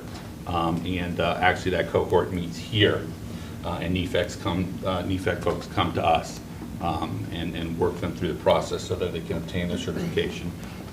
Because as we've spoke to in the past, one of the problems that we've had with folks who come to us as alternative certified folks is that when it comes to crunch time and the deadline to finish their coursework and their tests, they haven't done so at a rate of near 80%. So that the PLCP in the short term and the long term looks to address that issue. In addition, we've modified and moved into an electronic form for our evaluation systems, which in the past had been paper-based, and allows for our leadership and our employees to be more effective and efficient in that evaluation process. In addition, we've talked also about we introduced a basic skills test to try and be more inclusive in our workforce at our entry level. In some of the departments where, custodial, transportation, things like that, where there was always a need, and the basic skill test has absolutely helped. We've gone into an upgraded version of what is vector training in an effort to go ahead and make sure that we continue to update our onboarding processes and include universal trainings that would be an electronic format, and the added record-keeping piece would be electronic in order to know what we're supplying our staff and to kind of keep account of that. We redesigned our onboarding process to make sure that one, we are efficient in their time. Two, we've worked with the schools to try and make sure we've addressed needs. It's an ongoing process. We're still growing with that. And we worked a lot with, for also example of the folks in tech to make sure that our onboarding process pairs with them so that, the technology that's also needed when we discuss the different aspects of, the insurance and our benefits packages and things like that, it's one-stop shop when we onboard that way. In addition, we've secured on-site mentor network sessions with NEFEC. So as part of the PLCP, we have our staff of experienced teachers that are mentoring, and that was part of the grant as well, is to make sure that we had a cadre of highly trained mentors. We've gone electronic with our electronic as far as our exit survey, and we make sure that we've gotten a lot better. That has been a point of discussion that we've had in the past to make sure that we're capturing thoughts of the folks that really want to express it on the way out the door and give them as many opportunities to do so as well. And we've done a good job at going back through our files and making sure that we've done some cost savings with as far as culling our files with FDLE and some of the past folks that are no longer with us, and the expenditures that sometimes are incurred through the background checks. Just in April, we'll be moving into an new electronic platform for our candidate hiring. We had talked about that. That's another Power School product along with the evaluation piece, and that the companion with what the state has adopted with SchoolSpring, as far as now that our candidate vacancies will go out nationwide as part of what the state has done with SchoolSpring as well, so that we hope and anticipate that our reach for future applicants will be broadened, especially in the instructional roles. In the long term and the short term, I think that we've come a long way as far as where we were as far as tech and onboarding and looking at the needs of our staff, and we continue to do so as far as every aspect of the journey they take in our workforce, including what we've had discussions and what we'll probably have in a little while, including benefits, and trying to find ways to make sure that our benefits are as competitive as they can be. Any questions? No, the data is good. Data speaks for itself. Okay. Thank you. So for this next goal, because there are so many people presenting on it, I've asked them to only go 2, maybe 3 other highlights for each area.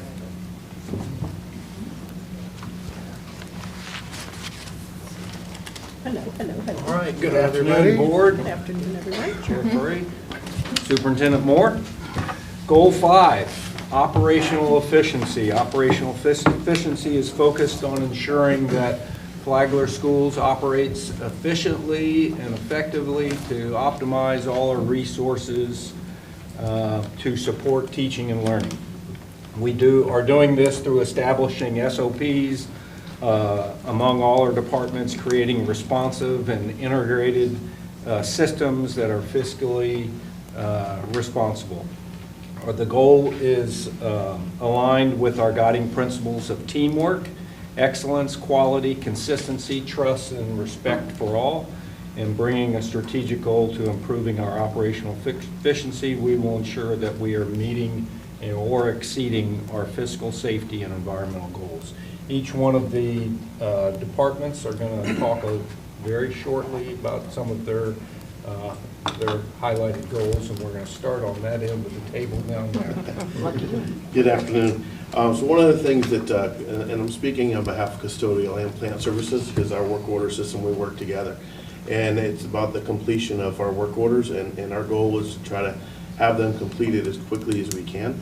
And we've, as you can see, we've increased that. One of the things that we were finding out is our staff they were not necessarily closing out the work orders when they had them done that day, which did affect on the back end that little bit of extra time, which lowered it. Just with that little bit of increase, it helped drive that up. And we've just been getting with the staff, making sure that that's important to try to close out work orders that day when you finish them. So, and then moving forward, one of the things that we want to look at is instead of just the completion is also the time when a work order gets submitted to the actual time of completion, and keeping that in under a 7-day. So that's something that we're probably going to look forward to in the future. Click next. Our highlight for food services, I really need to drop back in punts on our metrics and our measurements. This was set before, the mindset was set before COVID, and really we've just been in survival mode the last couple of years, and the numbers are looking better. And I think I've sent some incorrect data to Chris, so I'm just going to apologize to everybody here, and I'll get that corrected as soon as possible. Because I believe this should show where the 42 is for 2023 as a percentage of our participation for students. It should show up just a little bit over 50%. So we're not really skyrocketing just yet, but we've really held steady, and the CEP program has improved our participation this year. And the second half of the year, the kids came back from Christmas break or holiday break hungry. So we are showing in raw counts, not percentages, but in raw counts, almost a 30% increase in lunch raw counts, and in breakfast counts even more, which is interesting that breakfast has gone up as well. So that is my highlight. I will work on getting this corrected as soon as possible. If I could jump in, so the line graph actually doesn't update until the end of the year. It's the most recent implementation metric is the one that we're looking at. Okay, perfect. Well, thank you. So that's correct. I was really concerned about the blue line. Thank you for feeding the students. Okay. Yes. You're welcome. Important. All right, good afternoon. So one of the things we looked at in transportation was our on-time bus arrivals. Currently, we are at 89.9% on-time arrival. We're looking to close that 10.1% and we're exploring a new routing solution. We're getting rid of our antiquated routing database that we currently use, and we're exploring the option of a new routing database, thus in turn helping us to develop and produce more cohesive routes. We also are using the method of alternative transportation modes. We have equipped our vans with video surveillance and our MDT tablets so that we can use those vans to help transport students in those isolated cases, thus our FIT students, which is our homeless demographic. Some of those students may have to travel up to 20 or so miles to get to their school of origin. So we are using that method to help with efficiencies for transporting those students. Another thing we entered was the lease purchase agreement of the new vehicles. We should see those vehicles in spring of 2025, thus decreasing the maintenance costs and roadside calls. So. Thank you for driving our students. You are welcome. See, the roadside breakdowns are down, so that's good. Yeah, that's good. Can you go back to 5.1? Yeah, not before. And for custodial department, completion of work orders, like Mr. Bush stated earlier, it was just an oversight of not closing them out. So they was getting completed but not closing out properly. And that's something that we are looking into, and we are moving forward and improving on it. And I don't know if many of the board members know that we are in the process of moving our custodial portable where they're located out by Rise Up. We have a portable that we have purchased and installed out at US 1. And so they are moving this week. This week, it should be up and running Monday. Right. And we're going to plan on having an open house out there and invite y'all to come out and see our new digs. How fun. Yeah. I will say this, I think other board members have commented, the schools always look amazing. Oh, yeah. The custodial staff, always engaged, like just good energy. Whatever y'all have been doing year after year after year, thank you. It's working and thank you. I'll definitely pass on the word, thank you. It's awesome. All right, any questions for operations? Great job. Thank you. Thank you. Going. Thank Keep it going. Thank you, thank you. Now to goal 6, communications. Yeah. And Don Foley should be coming up. You feel so alone. Right? That's all right. The catch is wrapping me up. Can't be a communications director without knowing how to talk until needs to stop. How's it going, Don? Excellent. Everybody's been absolutely amazing. Good. I said the thing that I love the most about this job that is at some point in their lives, everyone's been an educator. So if there's something you don't understand, everyone's more than willing to share one more way to learn. So it's the perfect job for me. So Chair, Board, Superintendent, thank you. Honored to have the opportunity to share our efforts moving Flagler forward, helping us heighten community engagement, awareness, and support. At the heart of our efforts lies the ability just to sell our students' stories creatively. Hopefully we've been doing that here as of late. You've seen a lot of efforts we've been doing.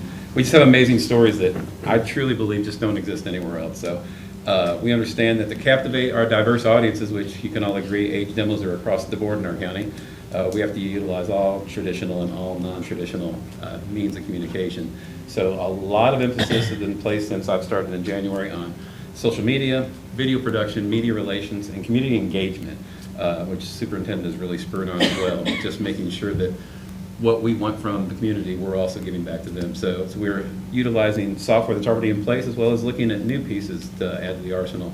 Just whatever we can do to help sell the stories of our 13,000 students, very, very important. So for us, you'll see social media platforms.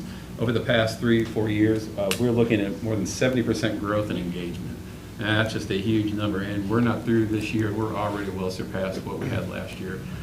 That's through Facebook, through Instagram, and Twitter or X. And the one thing we're also looking at, but working a little bit with communication efforts with Bob and the HR guys, is putting a lot of our stories out there that has a back, I don't know how exactly you want to put it, but has an HR element. We're trying to recruit at the same time as we're telling a great story. So anything where it's saying the other side of the story where I can recraft it to where the teacher has done this through training we provided through X.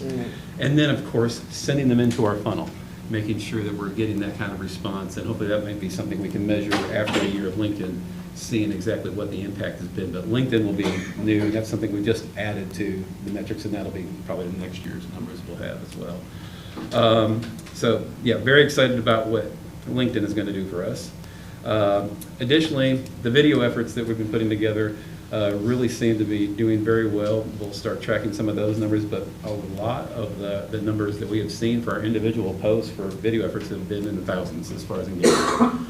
We're very fortunate for that. Sometimes those sort of just sit dormant, but excellent placement and actual production for content to go with them by Angela Dawson and myself has really seemed to turn up a lot of response from the community. We're seeing a lot more than just I'm learning there are the typical audiences who will respond and share on all of our efforts online, but we're getting people that have not responded before. People that are speaking to us for the very first time, and that's really encouraging to see, especially since I really feel I represent a pretty good audience when it comes to Flagler County. I'm one of the people who have just moved here like everyone else.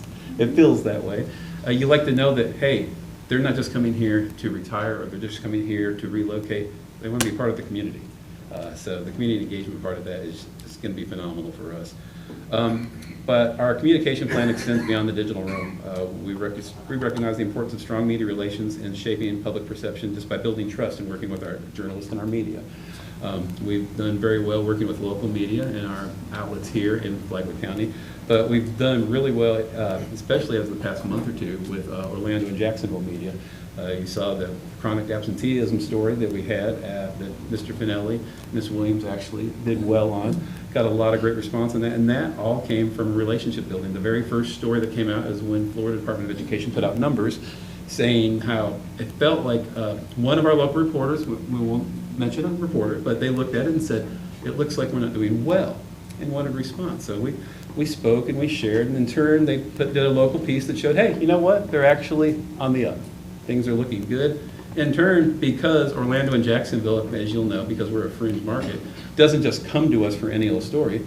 They look at our local media outlets and see what they say. Someone saw that small blurb of a story and in turn turned it into a 2-part series to lead the 6 o'clock news in Orlando.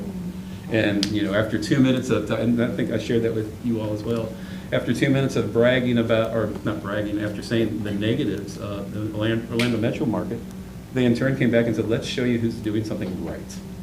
And it all started from a 2-paragraph blurb from a local social media outlet. Fantastic. And so actually working with the working with the local media, very important for us. So we'll continue to build cookie cutter custom set things that we can provide for them, from press releases to electronic press kits. And a lot of them have been picking up on our video and sharing it, including our good friend Brent with the Observer. So hopefully we'll get to the point to where they start requesting set video pieces that we can provide for them. So it's just easy peasy. It's something we can put in, and in turn, we're saving them. We're almost another person working in their newsrooms. At the same time, allowing us all the things we want, which is to sell the great stories of our kids. That's what we're looking forward to. Engagement goes beyond our broadcasting and our messages, though. It involves being active in our community, you know, from different meetings and forums and public events that we actually like to take part in hosting. Yeah, it's also very important to be a part of those events that are actually in our community, and the ones that truly are going to speak to those families. We've had several here in the past month that have went very well for us, so we're going to be continuing to look for those opportunities and truly just make that something that's going to help us have an opportunity to sell the fact that we're moving Flagler forward, and not just when we want you to hear our message, but everywhere you live, work, and play. Any questions you guys have? Great update. At some point it would, and this might be a Ryan question, but the only thing that came to mind, and so Don, thank you, that was great. Okay. What was the program, when I wanted to ask a question on the webpage? Yes. What was Let's Talk? Let's Talk, which we changed to more of like a Google Forms, or that's all I was just going to ask is, now it's been, I think, a few months, we're well into the school year. I will say the one thing that I work with, of course, everyone behind me is probably saying, no, Don, it's called X. But what I've learned is I get a lot of the responses, Angela Dawson does too, and our IT guys, contact us forms from the top of our webpage. And we do get a lot of action on that, I'll say. We've been able to help, and that's sort of my personality too. Angela's the same way for us. We like to help in any way we can, well beyond well, it's not really in the realm of your job, but when you hear someone calling out, it's been really good for that. So I don't know the numbers on that, but I'd be more than happy to look into that and find out. Well, and really all I was just curious was, you had quite a bit of time where we were using the one, and now we've had a little bit of time of not using it, and so I was just curious if we were responding in the same way. I think Superintendent Moore, you had said, like, at one point, we were like on top of it. Like, if you reached out, you were getting a response. Like, is everything still going And well? we still are in that same place when it comes to contact us. We do get a lot of action through that, and we can get some information for the board. We'll send that out to you as to how that's going. Just didn't know if we needed to make any decisions on our end of No, I think we're in a good place right now. Cool. I think probably the fact we're not getting complaints as board members, because as soon as the communication goes, we hear about it. So I think that's a plus. Now, the only one that I ran across was about a month and a half ago, where it was someone that I'm learning is one of our regular responders, social media-wise, and keeps us on our toes. She had responded to the entire board, and what I loved about the opportunity was this person was willing to speak with everyone, and in turn see the fact that we were willing to engage and help them all the way to the very end. Yeah. I love being able to do that. Of course, when you're lean and operate the way that we do, you sometimes got to decide how far do you go, but when it comes to what we do with communication, it's as far as you can. So. Thank you. Awesome. All right, thank you. Thanks, guys. Thank you. Do you have any other questions on the strategic plan or academic update? Nope, it was great. Moving along. Okay. Well, thank you. Thank you. Thank you, Chris. Thank you. I love the dashboard. Yeah, the dashboard was great. Thank you. Yeah. Do you want to take a short break here? That would be great. Yeah. Yes. Okay, so 5 let's, minutes.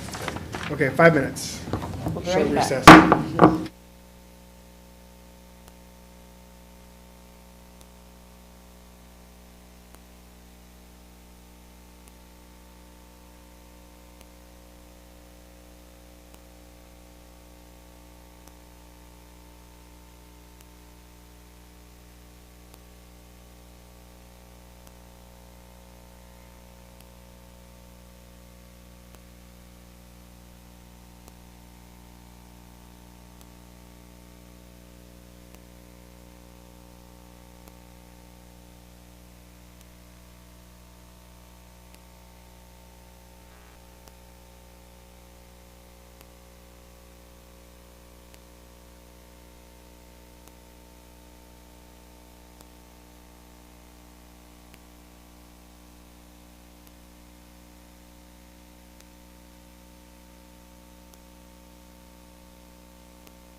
All right, Chairman Furry, School Board, Superintendent Moore. I am here today to discuss code of conduct. It's that time of year again for us to look at reviewing and making revisions.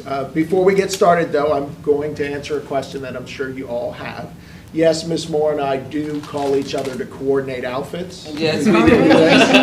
Just in case you're wondering, I thought you might be. I said, make sure it's the light blue, because mine is the light blue. So this is our timeline. I did pass you out a copy because what is on board docs, I did have to modify. When we post to advertise for student code, we have to have a minimum of a 30-day window. And in looking at that timeline up there, although the agenda workshop to the school board meeting gave us more than 30 days, from the night meeting of the board meeting to the next board meeting, we only have 27 days. So we are going to have to push back the approval of the code to the July meeting. So we will post and advertise the code in May, and then it will actually be approved in July to make sure that we've hit that threshold, a minimum of 30 days of advertising the student code. But we are starting earlier this year than we had before. I want to make sure that we capture everybody's voice in the student code of conduct. So you'll see on the next slide here, this is our plan for seeking input and feedback. It's similar to the plans that we've used in the past. It will be on our district website. There'll be a link in order for anybody who wishes to give us feedback. We'll put it on each of our school websites. We will advertise it in the Flagler News Tribune and on our district Facebook page. So that'll be our ways of advertising to the community once we post that our codes of conduct. We'll also send an email through Skyward to our parents and our faculty and staff where they will all have an opportunity to provide feedback. And that email link should also say students too, because we will give our students the opportunity to share information as well. And then for our administrators, our principals, assistant principals, deans, we share out at our meetings, our monthly meetings, at our principals meeting, our assistant principal meeting. They'll have an opportunity to provide feedback through Google links. I actually spoke to our middle school principals today, let them know that after this meeting, they would be getting that Google link to share feedback. And then our deans, we will start the process of, that is the group that really digs deep into this. And we have our deans meeting next Wednesday where they are already ready to come to the table with some recommendations for next year. So that is where we're at. I will update the timeline in board docs so that it's accurate. I will be coming back at the information workshop on April 16th, where I will have some information for you on some of the recommendations that have come forth already. And then at the agenda workshop on the 7th of May, I will have a rough outline of what we're looking at for next year. I will also be sending an email to each of you to schedule an individual meeting with me if you would like to provide any direct feedback into the student code, and then I will coordinate, collaborate all that, and then provide that in the public. Okay, excellent. Any thoughts, any feedback? Or? I have a quick thing, because, again, it's me. While Dr. Conklin is here, instead of saving it for a one-on-one, we have had conversation in the past. You had this idea of, like, there being things that when parents sign up for the beginning of the year, or whether it's at, like, the new student events, but I think it was more like electronically, that I click off on something. And I'm trying to remember, did that come up when we talked about code of conduct? Because something that I've brought up is, any school's code of conduct tends to be very thick, right? Which covers us from and I don't want to use the term, right? But I've always kind of said, like, can we give parents a better chance of, like, what are those things that maybe cause the most disciplinary things? Like, hey, here's your Cliff Notes. I don't know if that. Like a summary? Like a summary. And I don't know if that's when you brought up, like, when The they're electronic. registering, like, do they have to click on, was that part of that conversation or something I different? think we talked about electronic signature. So it is With like part a of our summary. registration packet that they acknowledge that they are aware of and have read our student code of conduct.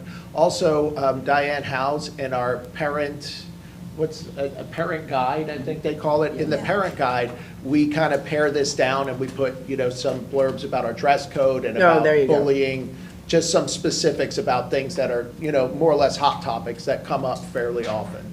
Okay, so there's like a, Yeah, so in our Hot parent guide topics. that Diane House does, I update that Yeah. every year. There's like an attendance component, a dress code component, and then I believe a bullying component. There are 3 things that are addressed in the parent guide. And then in our registration packet, every year, our parents have to sign that they acknowledge that they have received a copy either electronically, or they can request a hard copy of this, and that they have read it and will abide by. And this year, we have spent a lot of time creating our online forms, and the name is escaping me, Ryan, but essentially our online forms. And so the code of conduct and the acknowledgement for the code of conduct will become a part of that annual online forms, Yeah. where we will have a record of when our families read and signed their acknowledgement of the code of conduct. So that will be a part of that, along with a host of other forms, really going away from the paper acknowledgments which is that great. we've done. yeah. Go ahead, sorry. Well, no, please. No, I think part of the conversation was, okay, so there's an electronic signature, right? But how do we know parents ever read it? You don't. Or ever look at it? Because they probably don't. They probably go through the electronic signature piece and Right. that's it. You never Until can there's know, an but- issue. Can't guarantee it, but At least you can't say that, we gave No, the I get it. information, right? No, 100%. I totally understand the reason for the signature, and I get that. I wonder if there's a way, like at the key points that you're talking about, the big ones that kind of come up again and again. You know how like if you're signing a contract and you initial have, or yes, something? you have to Yes. do like an initial, Yes. at this section, an initial at that section. I'm not talking about 50 million initials, but just like say the 3 hot items, right? Dress code, truancy, whatever it might be, fighting, the bullying, that kind of thing. Maybe we can beef up the acknowledgement form that says, I have looked at and read the attendance section, the transportation section, and, Yeah. the Something dress that- code. If it's an electronic Ryan, signature. is that even possible? To do something where I'm they thinking, have to when you initial? go for a mortgage and you have to sign, Yeah. just Yeah. initial Is it like a DocuSign? Is it like a DocuSign? DocuSign. That's like Yeah. DocuSign. It's being worked through, but I would say we'll take notes from this. Uh-huh. Like, we're trying to get everything ready for prime time so that we're able to get Yeah. things rolling right as school closes. Yeah. Because part of this process is also our computer distributions, right? Yeah, Build yeah. motivation, put it all together. Yeah. So that's really the system that's being built off, and it's called My Forms. Yes. Oh, yeah. So that'll have a lot of those same forms that we're going through, key contact information, emergency contact information, computer acknowledgement, acceptable use acknowledgement. Clinic, device. all of those things are there, mandatory yeah. things have been incorporated into one online kind of experience called My Flagler Forms. Right. My Form.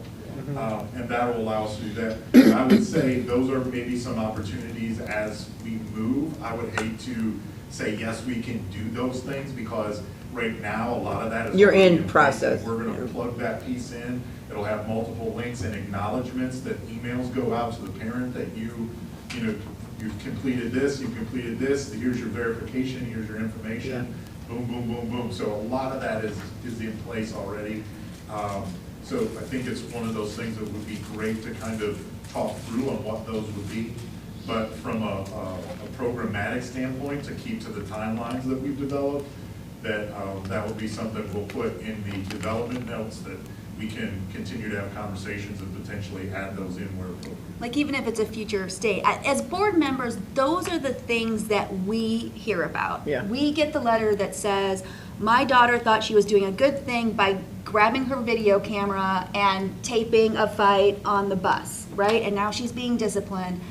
My child did not realize that if he playfully used this hate word, do you know what I mean? Right? So it's like, can we take those things? Because if I'm a parent and I see some, not that you would give specific examples, right? But if I see some things, then I might go, oh, maybe I really do need to read this. You know what I mean? If it's like, here's some things you are initialing, and then it's like also initial that there is more like this in this, like we put this together for a reason.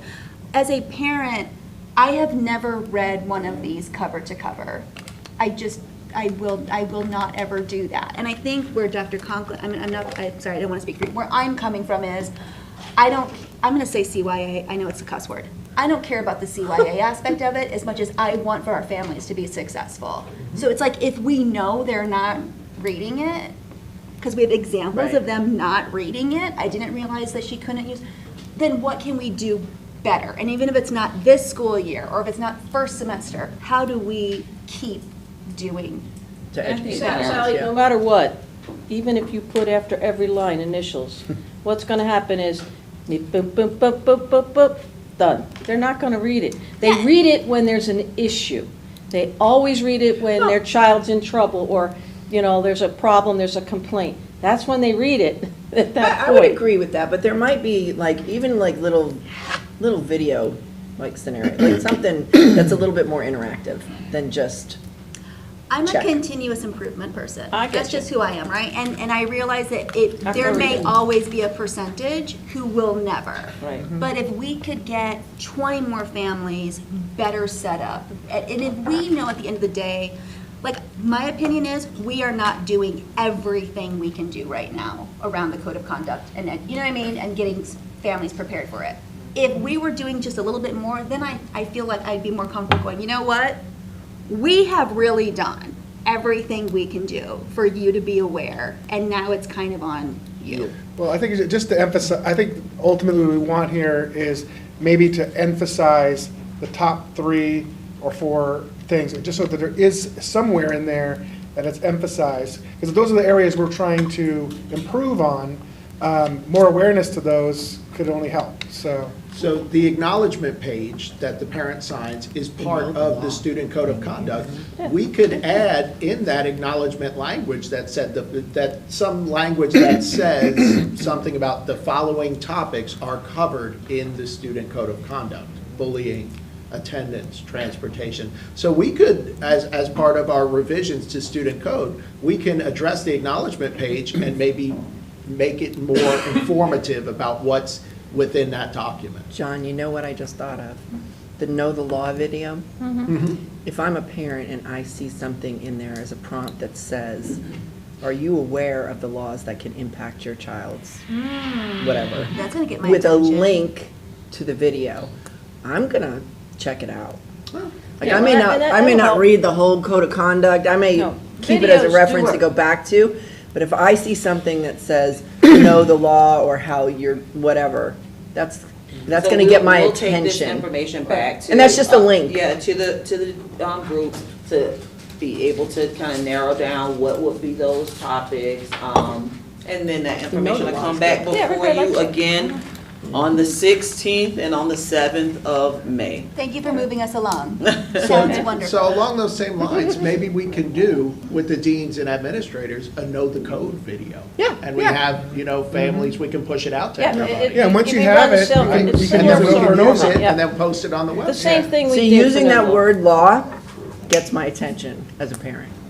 I don't want my kid to break the But we law. literally have you know? students who are up against maybe a felony charge. No, yeah, That yeah. I feel like if we maybe did a little bit more upfront Right. to say, hey, you know what, they That's might against be the law. 15, but like, there are things they could be doing right now that could give them a felony conviction. Oh, absolutely, Oh, yeah. absolutely. Like, you know.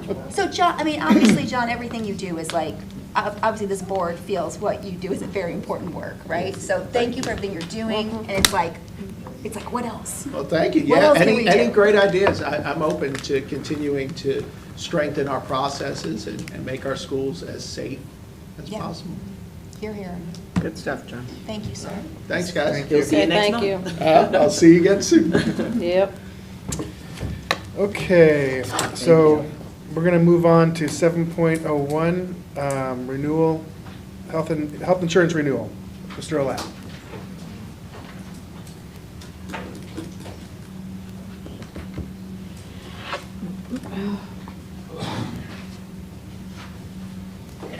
Good afternoon. This is always such a painful conversation. I was just gonna say that we come very good news. Oh, all right. That's exciting. Exciting. Well, that's good. You beat me to it. Chairman Furry Boards. I'm glad to hear that. their good news. Well, I didn't say that, Ms. Moore, but I did say we do have good news. Part of the items we're going to talk about today is one of the duties of the insurance committee every year is to bring forward our recommendations regarding our health plans. And as we head towards open enrollment, and we've already started a lot of discussions about this process, but we wanted to kind of bring to your attention just two of the vendors this year that contracts were up. And so as part of what the insurance committee does is they hear from the vendors in concert with Ms. Boyle and Brown & Brown. And so I think we start with Aetna, which their contract was up in the vision insurance renewal.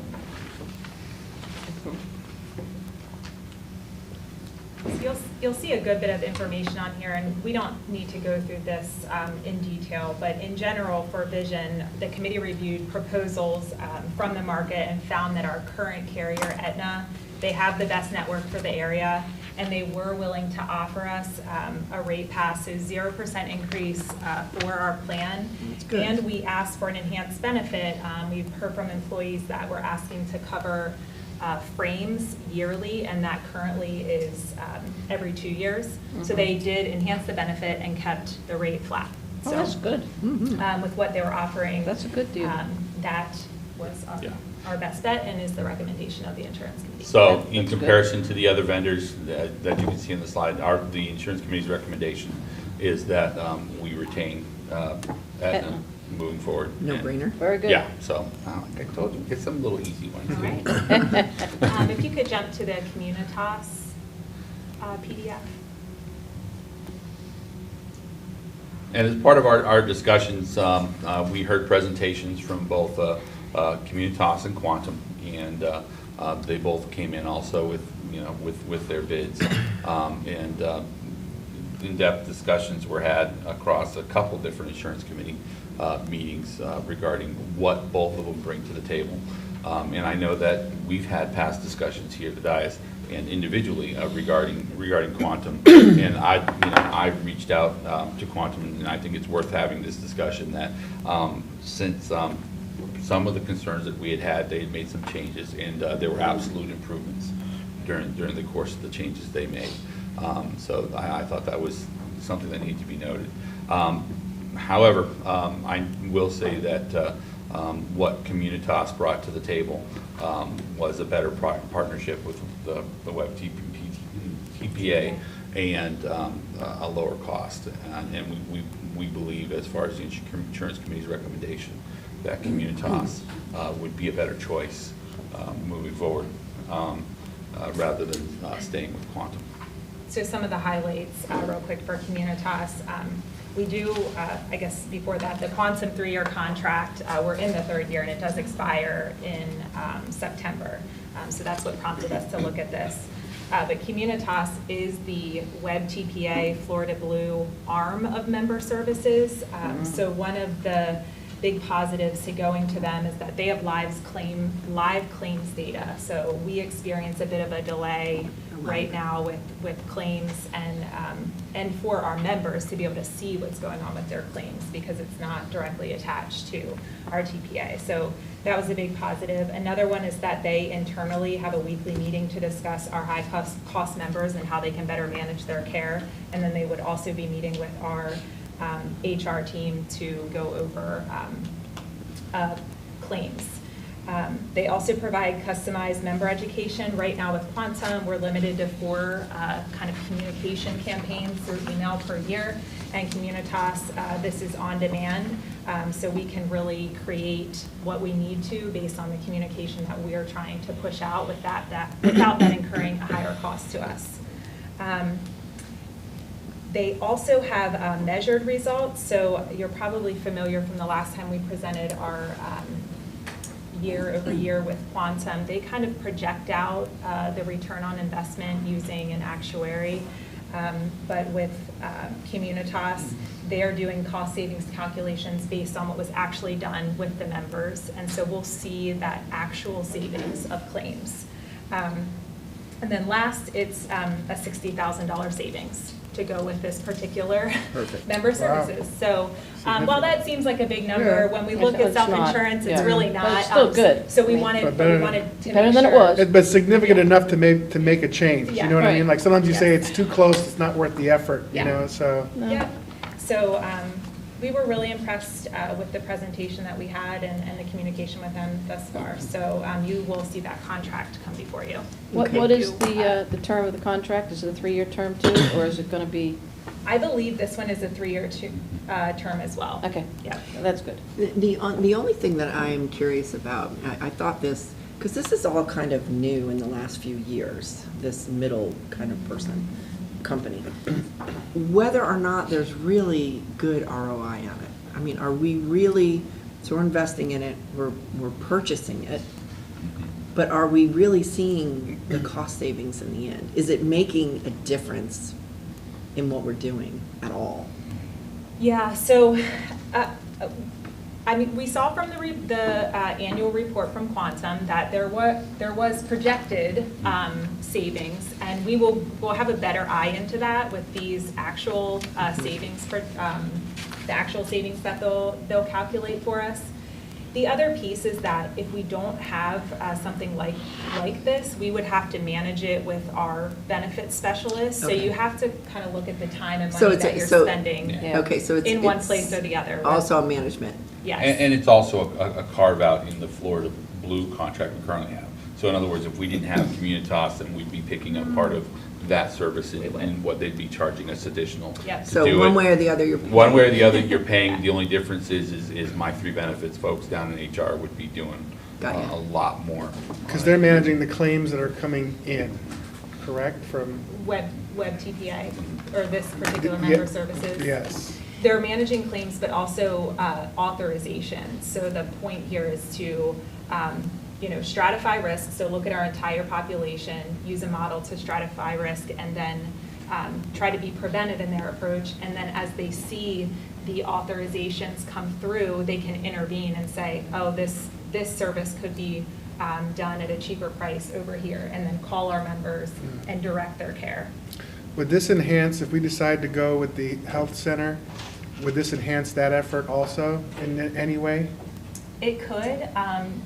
Right now, with our communication, campaigns with Quantum, we can certainly inform folks about what their options are. And I think it could from an education perspective, letting them know what types of care are going to ultimately be a lower cost per claim. So they might direct them to our health center. That's correct. Versus a higher provider. Yeah. Higher price provider, okay. Yeah. I mean, if I could just say something real quick off what Dr. Conklin was saying. I mean, everybody knows my sprained ankle, Oh, yeah. story, right? And part of, I think, the issue for me was this was new to me. I'm used to, I have Florida Blue, I call the number, and I get someone from Florida Blue, right? And I never did get the care that I needed. I probably am gonna have a jacked up ankle my whole life. Pickleball is out of the question. I'm not gonna be able to join in on that. And it was because I was really uneducated about it, right? I didn't get it. So I think, like, to your point about education, like, I think and you probably put stuff out there, and I missed it, right? But I mean, I just didn't get it, how this management company works, this third party or middle person works. So yeah, I mean, if we're gonna continue to use something like this, I don't want anybody to have the situation I had where it's too difficult and now I don't get the mammogram I needed, or I don't get the physical therapy I needed. So yeah, I don't think I'm like against doing it. It's just, it only benefits us if people are using it and using it correctly, Right. so. And where we are with our health benefits, going into next year, we're going to really have to increase communication around the services, and how those services impact our plan, impact our employees, impact their bottom line, and how much they are paying towards their premium, all those things. And so we'll take that information on to ensure that we are also educating them about Communitas and how Communitas can support them in their efforts to be healthy as well as be fiscally responsible as an organization as well. Because we're gonna have to, as an organization, really take on a campaign of communication around our benefits to ensure that our employees are educated around what it offers, how it offers, and what are the impacts, so that we can be more fiscally responsible. And then the third portion that we really wanted to kind of talk about today is that we did have some discussions with Ms. Boyle, and she has, Brown & Brown has some updated numbers for us as far as the projections for 2 additional months. It's kind of what we had talked about in the, if you could get to the. This is the good news. SCSD renewal. Yeah, so if you could just jump to page 6, this pretty much looks familiar. This is the same packet, but with updated numbers. So if you jump to page 6, you can see we've now had 3 months in the green. Yes. That's Green encouraging. is good. And when you're factoring in, rebates and how our plan is running, and you drop down to the 344, 373, we are doing much better. When the actuary projected that out, we're going from a 10%, we're underfunded right now, 10% based on how our claims are running. It dropped to 8%, so it was a 2% drop for this year. Yeah. That is positive. When you look at our 24-25 projections, they were 16% originally, that we were going to need to increase our funding by 16%. That has now dropped to 14%. So again, it's only 2 percentage points, but it's trending in the right direction. It would be 16% if we included the cost of the health center using a repurposed space in our district. And it would be 19% that we would have to increase the funding if we would do a health center using a leased space.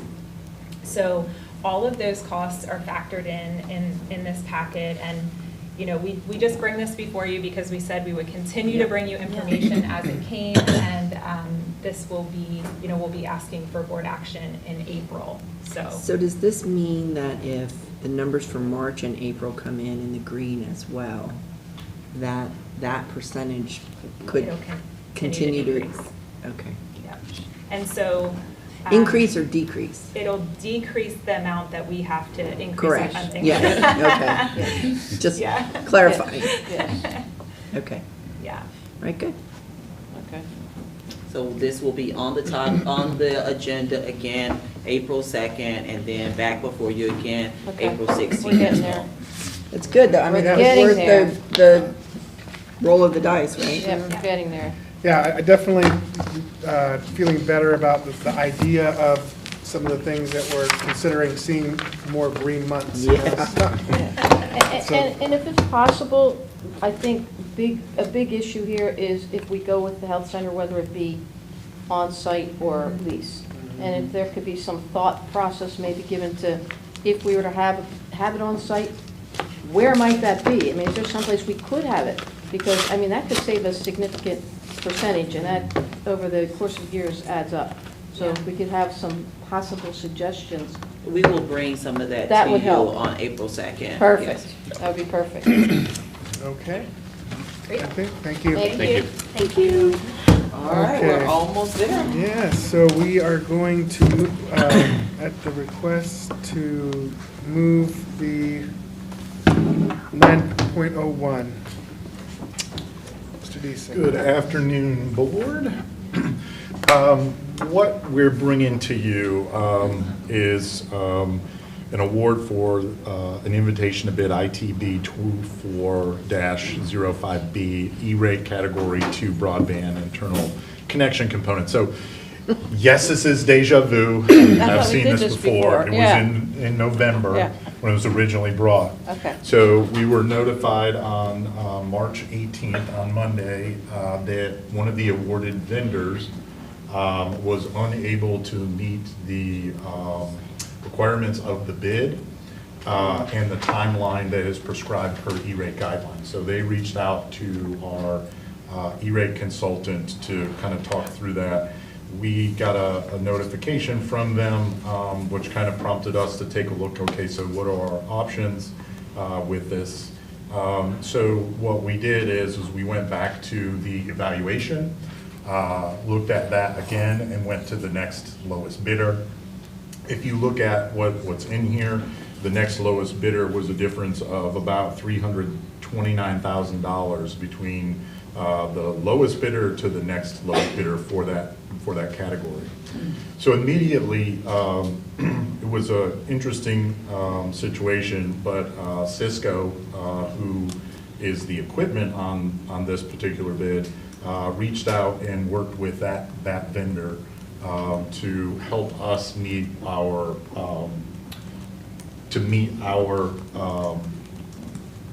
project as far as what we had put in place for the budget. So I actually just got an update from them with their official update, which will actually reduce that number to a little over $100,000. So I think that was some good segue. So, thank you to Cisco and CDW for working through that and putting us in a much better position than what we were looking at. And just to kind of remind you guys, the reason that we brought it back in this fashion is that we are utilizing E-rate funds, and the window for E-rate actually closes tomorrow at midnight. So we've been kind of scrambling at this to make this work, because if you guys kind of looking at it from perspective, these are funds that are allocated. So if we don't get our process and awarded, it's essentially funds that we would lose out on. So that being, as you can see, close to, well, this component being a little over $800,000 is a significant amount. So we would be losing out on that 80%. Wow. So the overall impact, I'm going to kind of go through this. So I was scratching through numbers. The agenda item you have before you has not been updated with the information. The meeting had already started when I received it. But I do have my team crunching numbers 100% that we will have the agenda item for this evening updated with the updated contract information so that we can execute that this evening to allow us to submit that for E-rate funding. So the cost difference turns out to be $119,369 from what it was previously. And at that, at 80% roughly is about $23,873 impact to the district budget in this shift with this particular vendor. It changes the total cost of the contract, again, kind of increases those. So where that ends up is a total cost to the district after the 80% of about $360,000. Which is about that $23,000 more than what we have presented to you in November. So I think we're in a pretty good position. The other thing that I just had the opportunity, I think on Thursday, to get an update from our E-rate consultant. We are very, very certain, about 99.something%, we will see that 90% discount increase. Which, that is off that community eligibility program that was that Angie worked to put in place. So based off of that, being able to get that information, the total cost, even with this increase of 100,000, 119,000, this actually will impact and have a budget savings ultimately with this project compared to where we started. So good and bad to this. It's never fun having a vendor come forth and say they're not able to meet the expectation and the guidelines and the timelines. But I will say that at least at this point, this gave us then the opportunity to move in another direction before we really didn't have a choice. Yeah, good. Okay. Way to look at the Great. positive side. This is on consent for tonight? I'm Yes, not it is. Yes, it sure. is. I think I saw it on there. Okay. So it'll like, the vote will be knocked out, 'cause you're like you got a timeline here. Yeah, it's not Like- for consent tonight. Yeah. As long as Yeah. we get some It's on- blue it's ink on on there. that. You'll be all right. This evening before Yeah. everyone walks It's out on the there. building, we'll be in great shape. Okay, All good. right. Thank you, Ryan. Thank you very Thank much. you. Okay, so now we're gonna move on to Belterre Swim and Racket Club. Good afternoon. Good afternoon, Chair, Prairie Board members and Superintendent and staff. Superintendent who? Oh, again. Wow. Deja vu. It's like Patty Moore. has been like dealing with a lot of stuff. That tells you how long the Belterre conversation's been going on. Right. Ah, that's so funny. Good afternoon. Good Chair, afternoon. Prairie Board members and Superintendent Moore. There we go. Yes, okay. At our last board meeting on February the 20th, the board had directed staff that you had some corrections to the briefing that you wanted us to update. We did that. We emailed them to you February 28th. And we did tell you at that time that we were not going to create a new briefing. We were just going to update what we currently had. And so that was what is posted on board docs, and staff is here to answer any questions that the board might have for us. So basically, from the report that we have here, for 23-24, the projected loss of the club is going to be $176,758. That's including the $25,000 we get from the Board of County Commissioners. Okay. And that is almost right on par with the actual loss for the previous year of $175,184. Just a little bit more.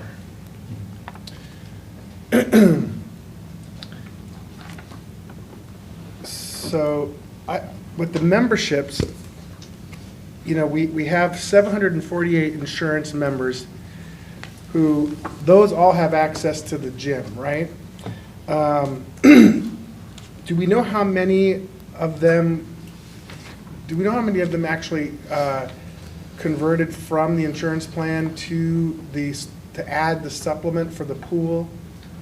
Do we have that any information? Yeah, absolutely. So let me pass this out. Board, I emailed you guys around 12:30 today with updated just insurance member information as of yesterday. So I'd like to pass these out real quick. And what it is. I got it. Thank you.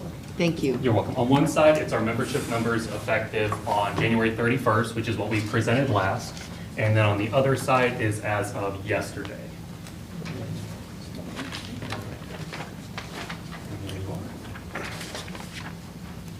So looking at those numbers, we'll look at as of today or as of March 25th, if that's all right. Yep. So what you would want to look at is insurance basic is currently at 793 members. Those are the ones that we only get compensated for every time they use the facility. That's where we're at with that. With our new membership structure that we put into place at the end of last year, if you look at Insurance Aquatic Plus, we have 91 total. And that's how many people have signed up to also gain access to the sauna and pool, which is not, which was previously included with the old membership structure. So it's safe to say we've added, 91 Aquatic Plus members. That is additional revenue aside from the per use of the facility. Gotcha. And what is grandfathered factored? Absolutely. So grandfathered were all of our memberships that were at the $200 or the $300 annual rate prior to when we enacted this new membership structure and fee increase. So currently we have 65 members that are still on either that basically at this point are on an annual plan from last year. because the changes went into effect for new members and insurance members in the fall of last year. So those old memberships, if you had signed up for an annual membership, say last August, it was good for 365 days from that time of issuance. So those are still running their course. So when you look at January 31st, we were at 88 grandfathered. That's now dropped to 65 grandfathered members. Because expired, their membership Correct, expired. yes, those expired, and that's why you're also probably, And seeing increases other places. correct. So basically, we have members that are actually paying us, really equates to 285 members that are actually paying us the full rate of membership dues, because the rest is either, the rest are per use, that 793, those are, if they come in just one time. Correct. So they're kind of members, but it's really not if they don't come, we don't get anything. Correct. Right? It's on a per-use basis. Gotcha. And that would be the same as Planet Fitness, if they accepted silver sneakers. I don't have to be a member of Planet Fitness. I just show up, show my card, and use a treadmill. Correct. Yeah, for any fitness institution that partners with Silver Sneakers, it's on a per-use basis, and then it's usually capped at a certain amount of compensation per month, while the member can go as many times as possible that month as they wish. And these projections for loss for this 23-24 year of 176,758, that accounts for what our projected membership acquisition? So so for instance, at the beginning of the year, we had to put a number for projected or budgeted revenue. And we had 150,000 allocated or marked aside for club revenue, which was an increase over the previous year with the assumption that, hey, with this new membership structure, we're doing this with the intent of increasing revenue. So that was baked into our budgeted revenue of $150,000. And then we also are budgeting $25,000 from the county, a part of the ILA, which is how we got to a budgeted total revenue of $175,000. So essentially, if we perform to our expectation, the end result is we're going to lose 176,000 again. Because the hope was that these insurance members would see the value of the pool and actually convert and start paying for the pool.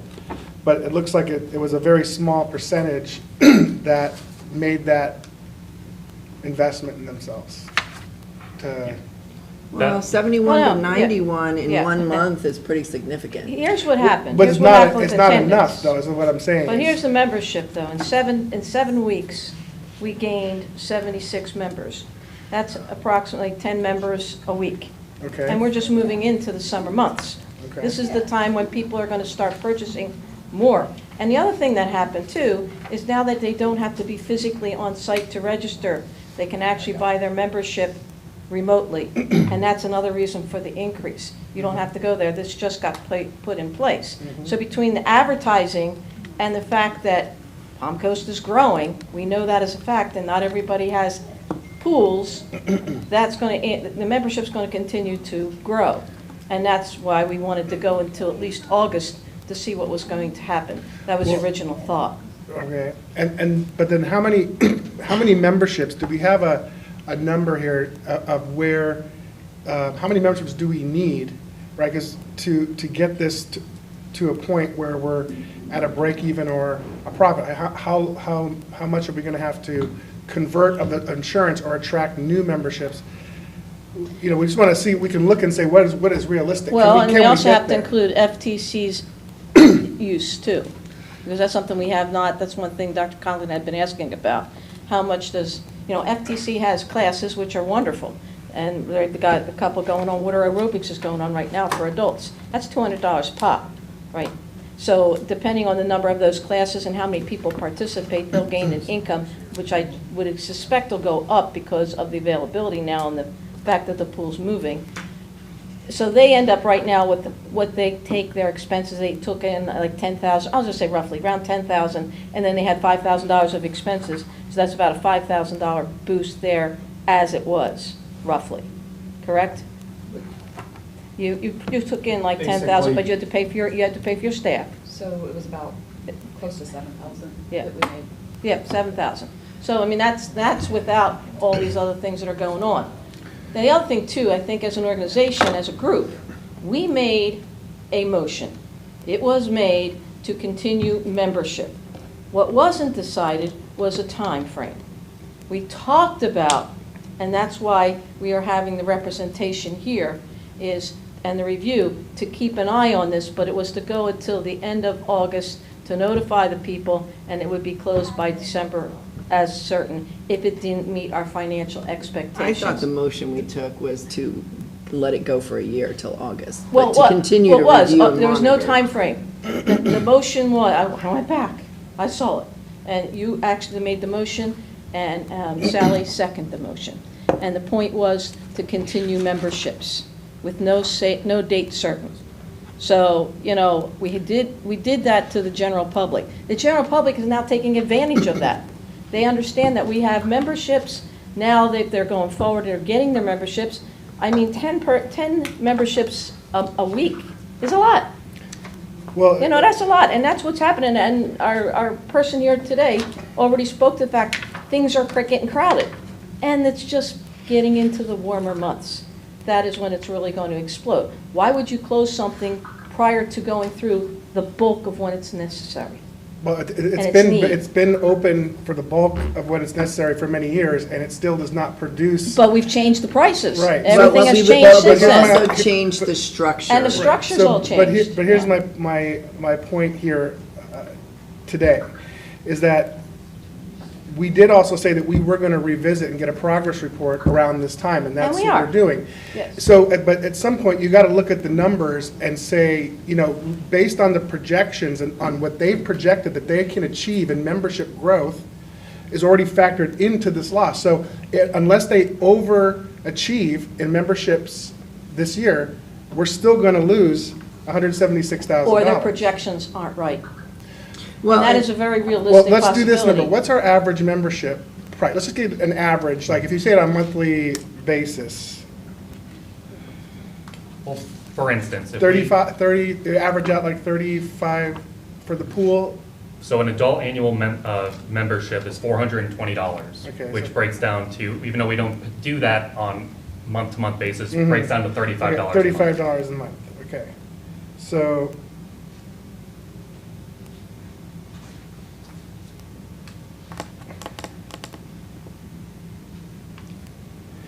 I mean, we would have to generate thousands of memberships to I'm not generate enough saying revenue. that, I'm not saying that we're going to meet our financial loss. What I'm saying is, we made an ethical decision to maintain memberships until the end of August. If it didn't meet the financial responsibilities, then we were going to go ahead and make it a use of facilities, allowing them time to notify.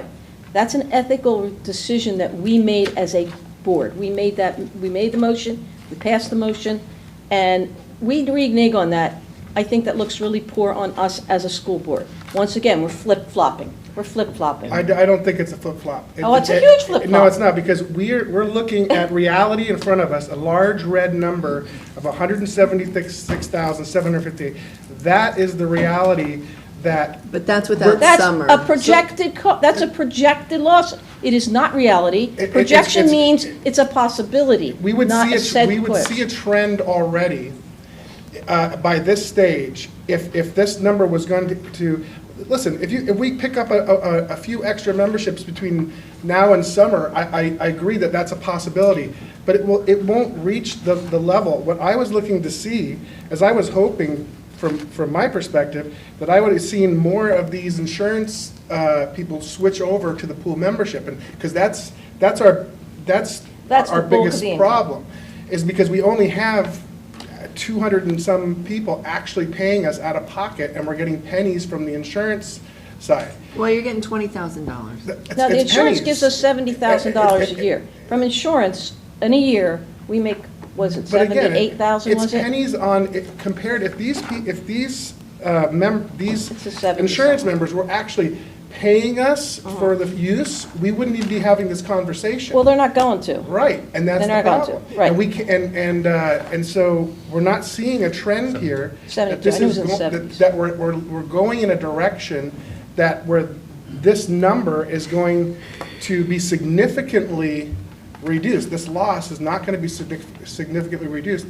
And another thing we have to contend with is Renee had mentioned that on with the after-school dollars that we've been using to kind of offset this, there may not be enough revenues from that program to cover all of it. We'll have to find another bucket to bury this loss into. That got removed when they took it out of Renee's hasn't been. programs, and it went into the general fund.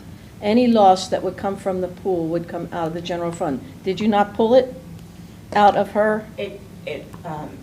The loss cannot be covered by K-12 dollars. Yeah. It's still So covered what- by so either still come out of her extended thing. day, Okay. Summer camp, but Right. to Mr. Furry's point, the extended day prior to this Used to past carry year, it, yeah. had a net profit of $403,000.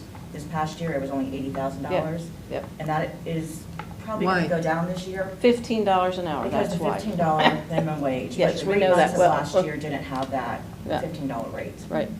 And we voted to keep it the same. Yep. flat. Yeah. Well, you had a $5 $5 increase, right, it was a $5 increase. Oh. It just, we Yeah. made It was, multiple yeah, suggestions, and the still one that we flat, landed I on mean, was a $5 $5 Yeah, increase. there was, we approved a I $5 remember, increase. but yes. Yeah, we did. Roughly, it was. Yeah, we it did. was- Yeah. We did. So, I mean, you can't, I'm not opposed to going through August, seeing if it doesn't make income and we don't get the numbers that we want of going to a facility, a rental agreement. I am opposed to doing it now when we have promised these 76 brand-new members that we got over the last 7 weeks, and that's going to increase. We see a positive flow there, that, oh, okay, now we're closing. That was not what we discussed. That's not how we set this all up. We set it up with a plan. We stick to the plan. I believe that's the responsibility of what this board is all about. Can I just speak to that really quickly? Because Christy Chong is not here. This is going to be my personal belief. I believe Christy was very much, really listened to the community. And so if she heard what I heard, it was, this is a community within a community. This is a great place. We hang out. Like, we're happy to pay for it, right? We're happy to pay for it. Just, let's keep it going. And so, Cheryl, you kind of continue to say, well, we made a promise. I would argue, this is just my thoughts on it, I would argue the group who's petitioning also essentially made a promise to say, we will pay. And as I've talked to different people, it's as soon as it stopped being free through Silver Sneakers, they went on to go find something else. I think that's the point that, Chair Furry is making, is that we have not really converted as many as we thought. So I appreciate your thoughts on it as far as, what everybody is promising and what we're talking about. But I personally am not seeing that those community members who petitioned to keep it open, that has necessarily, that we have seen those, I don't want to say promises kept, but that we have seen that materialize, or what I am. Silver Sneaker's still involved. It's not free. It never was. They still, it's free because they're insurance. We gained 45 people that's on the insurance plan. I bet most of them are Silver Sneakers because they seem to pay the most in this area. So they're still involved. We have 793 people that are involved through Silver Sneakers. That never changed. It increased. The numbers actually increased. We changed, the cost went up. Everybody is paying more because the cost went up in every one of these new systems of membership that was created. The cost went up in every one. So all those people are paying more already. They said, yes, we would pay more, and all those fees were set and established at a higher rate than they I had guess been I'm previously kind of getting paying. confused, because right now, if I'm Silver Sneakers, yes, I pay for my insurance, but that's included, correct? Like, I'm not paying additional. Right, they don't pay additional, but it comes out of Silver Sneakers. They didn't have to go anywhere else, they stayed right where they were. Right. Yeah, so they are paying, it's through their insurance, but they're paying. They're paying, But they're they're not, not no, they're paying the paying their district. insurance. Insurance, it's a Right. benefit of their insurance. Right, We're because they getting can't about pay, we can't charge them $4. anymore. Instead of $35, we're getting like $4 or Yeah. $5 if they even come. And so, I mean, the reality is if these 793 members were paying us the $35 a month, then, we would we'd be generating $335,000 in additional revenue.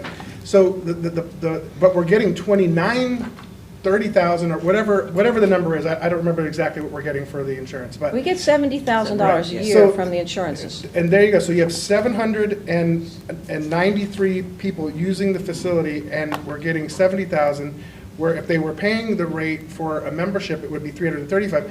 We would not be having this discussion. That's true. So But that's that- why you have the insurance benefit. Well, That's what that's- seniors take advantage of, because they can. Well, that's fine, but it's at the expense of us, not the insurance company, right? That's a benefit that they've negotiated on for their members, and we're taking the hit on it. And- Because we, unfortunately, were left with a pool. Well, That's what it comes back to. There's not another school system in the state of Florida that has a pool club, a right. swim club, not another And state, I but we think do. That's the problem. And the But other we school, do. and so the schools, the districts across the state are not funded in a way to also provide adult recreation. No, but that's right? why you have adult community programs and all of the other schools And the do. other thing I just want to talk about during the workshop, and again, this is something that we do not have to agree on. In fact, nothing do we have to agree on, we each have a vote. So, but just so that everybody at the table knows where I am coming from on the numbers. It is my understanding that the pool, that this facility, we are not voting on whether we are shutting it down or not. Like, I think Dave has done a great job, at least with my questions, of can we add a pool at Matanzas? And Dave's like, no, we cannot, right? And so I think my understanding as a board is we're all in consensus that we are not shutting this facility, this property down, right? Like, it is still needed. So as far as the way I'm approaching these numbers, because FTC has come up, the Synchro-Bells has come up, I'm not lumping those together. When I talk with Patty, what I keep trying to understand is specifically the membership-based Belle Terre Swim Racket Club, specifically. What is it incrementally costing independently on its own?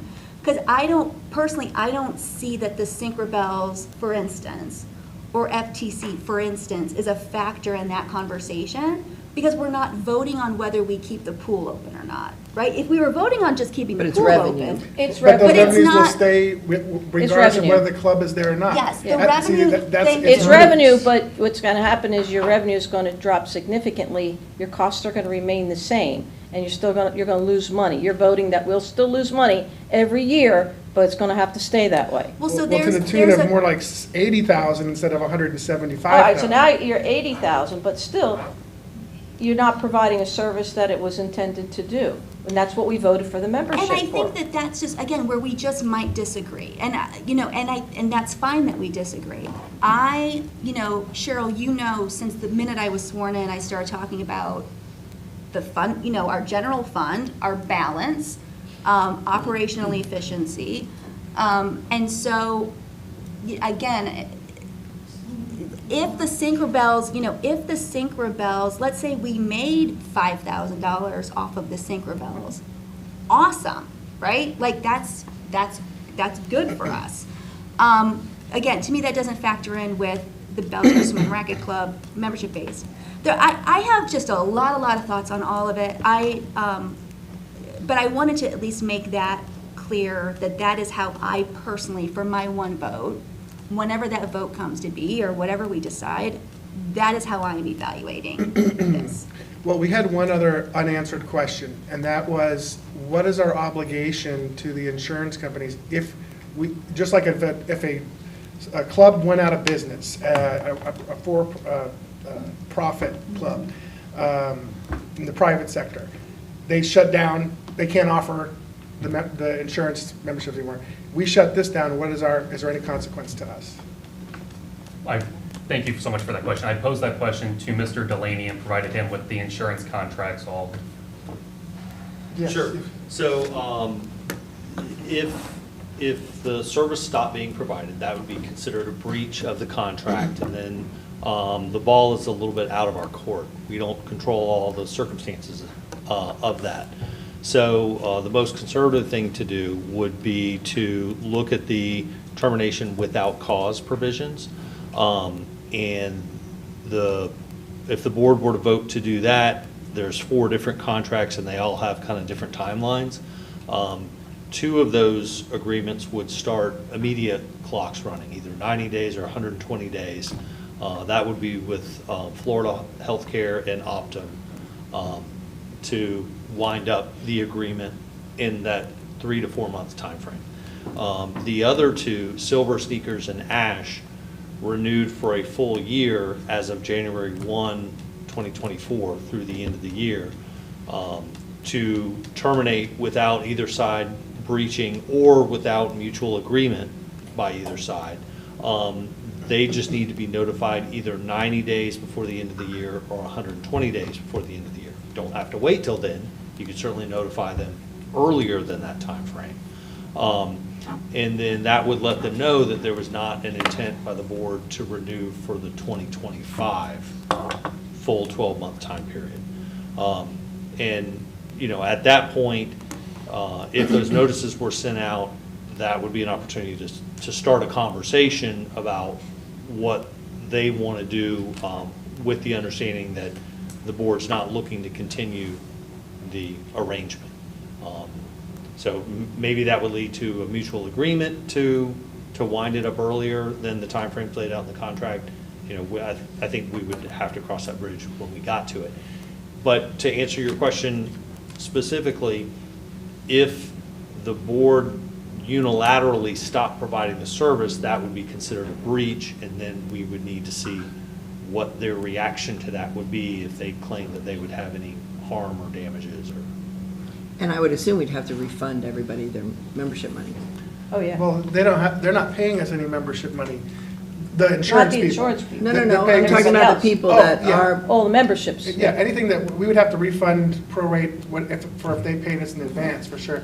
But the insurance side of it, which we're talking about, we're not paid in advance from them. No, We're I paid- know. Yeah, so if we close the gym and we can't provide the service anymore, that still is considered a breach based on the way these Yes. contracts are written, correct? Okay. Yes. So the maximum, the one that has the longest date for notification, it was 120 days? Silver Sneakers. So for Silver Sneakers and Ash, we've got a contract with them through the end of this year. But Ash requires 120 days notice. Essentially by September 1, you need to let them know if the board intends to renew for the 2025 year. So they don't have, we couldn't get out, it is for a full year term.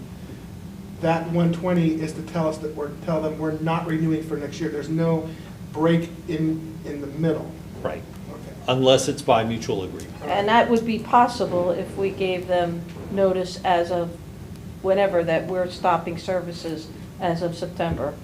There's a possibility that you can negotiate that down the road. Could you not?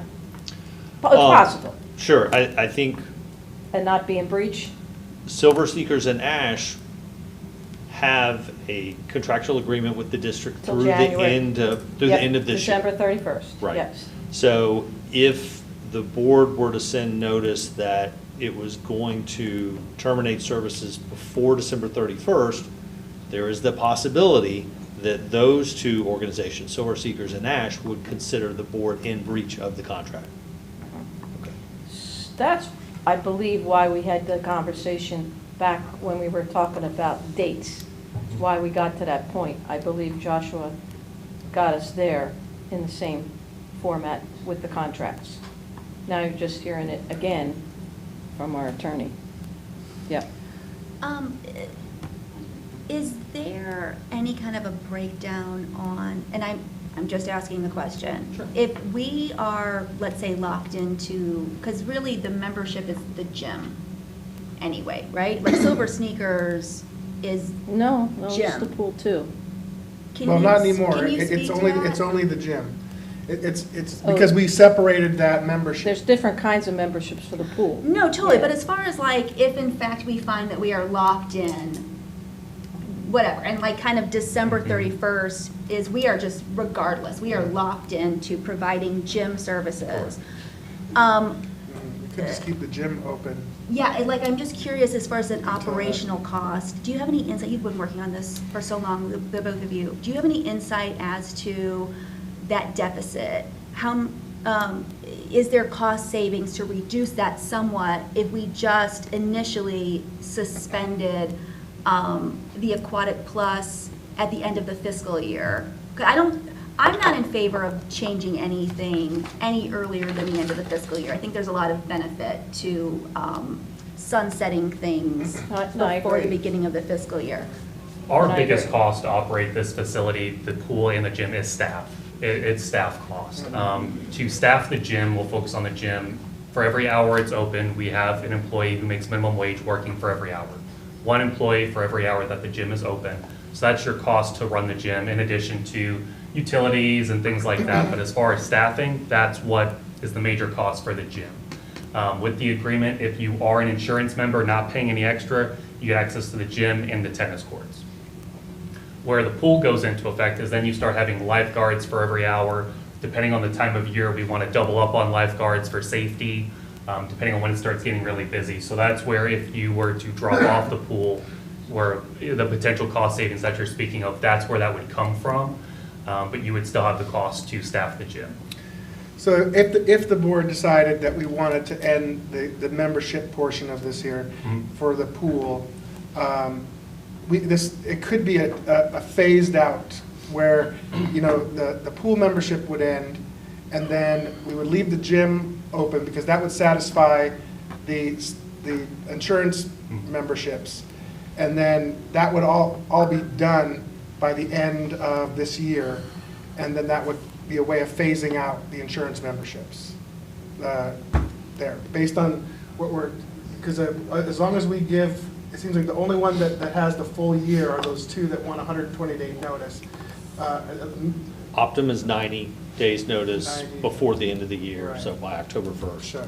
Okay. And- So I mean, that's an option. So if that's a direction that we wanted to go, to end the pool membership by the end of the fiscal year, then we could do that portion and then just we'd have one employee there to manage the gym until that would phase out at the end of '24. Sorry, Mr. Chair. Well, I and that I brings me back misspoke to on another, that. just, go ahead, you want to go? Just real quick, I'm looking at my chart incorrectly, I apologize. Silver Sneakers requires 90 days notice before the end of the year, so essentially October 1st. Mhm. Ash requires 120 days notice before the end of the year to avoid the automatic renewal. Okay. And just to clarify, because I feel like we're making an assumption that there's no way we would have a mutual agreement, right? If our attorney went to them and said, per operational costs, right, like, we do not feel, in order to, provide whatever, like, this is not working, like, I assume we have just not even, have we had that conversation yet? Well, I just guess don't want to make an yeah. assumption. Well, it could, just to let it that, if we went with that model that I just mentioned, where we only keep the gym portion open to satisfy the insurance members, what we could do is have those conversations immediately, if we can have mutual break, and then we could decide if we were going to close that earlier than the end of the year, if we could get those mutual agreements. But we would have the expectation to keep them assume we can't get it out of the gates, and then set that deadline for the end of the '24 year. And then we'd have staff work out those mutual agreements in between, and for each one that we can, they could fall off as they were agreed upon. So let's just say a phased approach to this, if that's the way the board wants to go, sounds like would be the cleaner way to do it, without having any breach of contracts. So just a couple of questions. So I kind of went back in previous emails when we were talking about this, and the expenses, so I've got a couple of questions. So the expenses, when I look at actual year-to-date expenses for 23-24, right now, is that year-to-date as of January, or is that as of today? That was as of January 31st. Okay, so we're saying February, March, April, May, June, in 5 months, we're going to go through $135,000. That's question number one, right? Because year-to-date is 200,000. But the other question that I have is, looking at previous information that was shared with us, when you look at in 22-23, the actual run, the financial run that was provided to myself, I don't know if everybody else got this or not, but the actual is 230,000 and the revenue was 159,000, which is a gap of 81,000. So I don't understand what the differences are, and those are actual financial runs of the expenses. And I'll print this out for everybody for tonight's meeting. So that, I don't understand that. I know that there was a change in the salary, right? So you went from 8 to 15. But when you look at even the expenses in 15-16, it was, the actual was 135,000 with more full-time staff than we have now. And even with the increase in the minimum wage, you're talking about from 135,000 when you had 1, 2, 3, 4, 5 full-time folks to what we're looking at now in regards to full-time folks. And the cost is exponential. So that is, those things just don't seem to jive. The last question that I have, and I've kind of asked this question a few times, and what is the difference when I asked about the revenue, right? And we're talking about the use of facilities rentals at $5,000, and I see internal.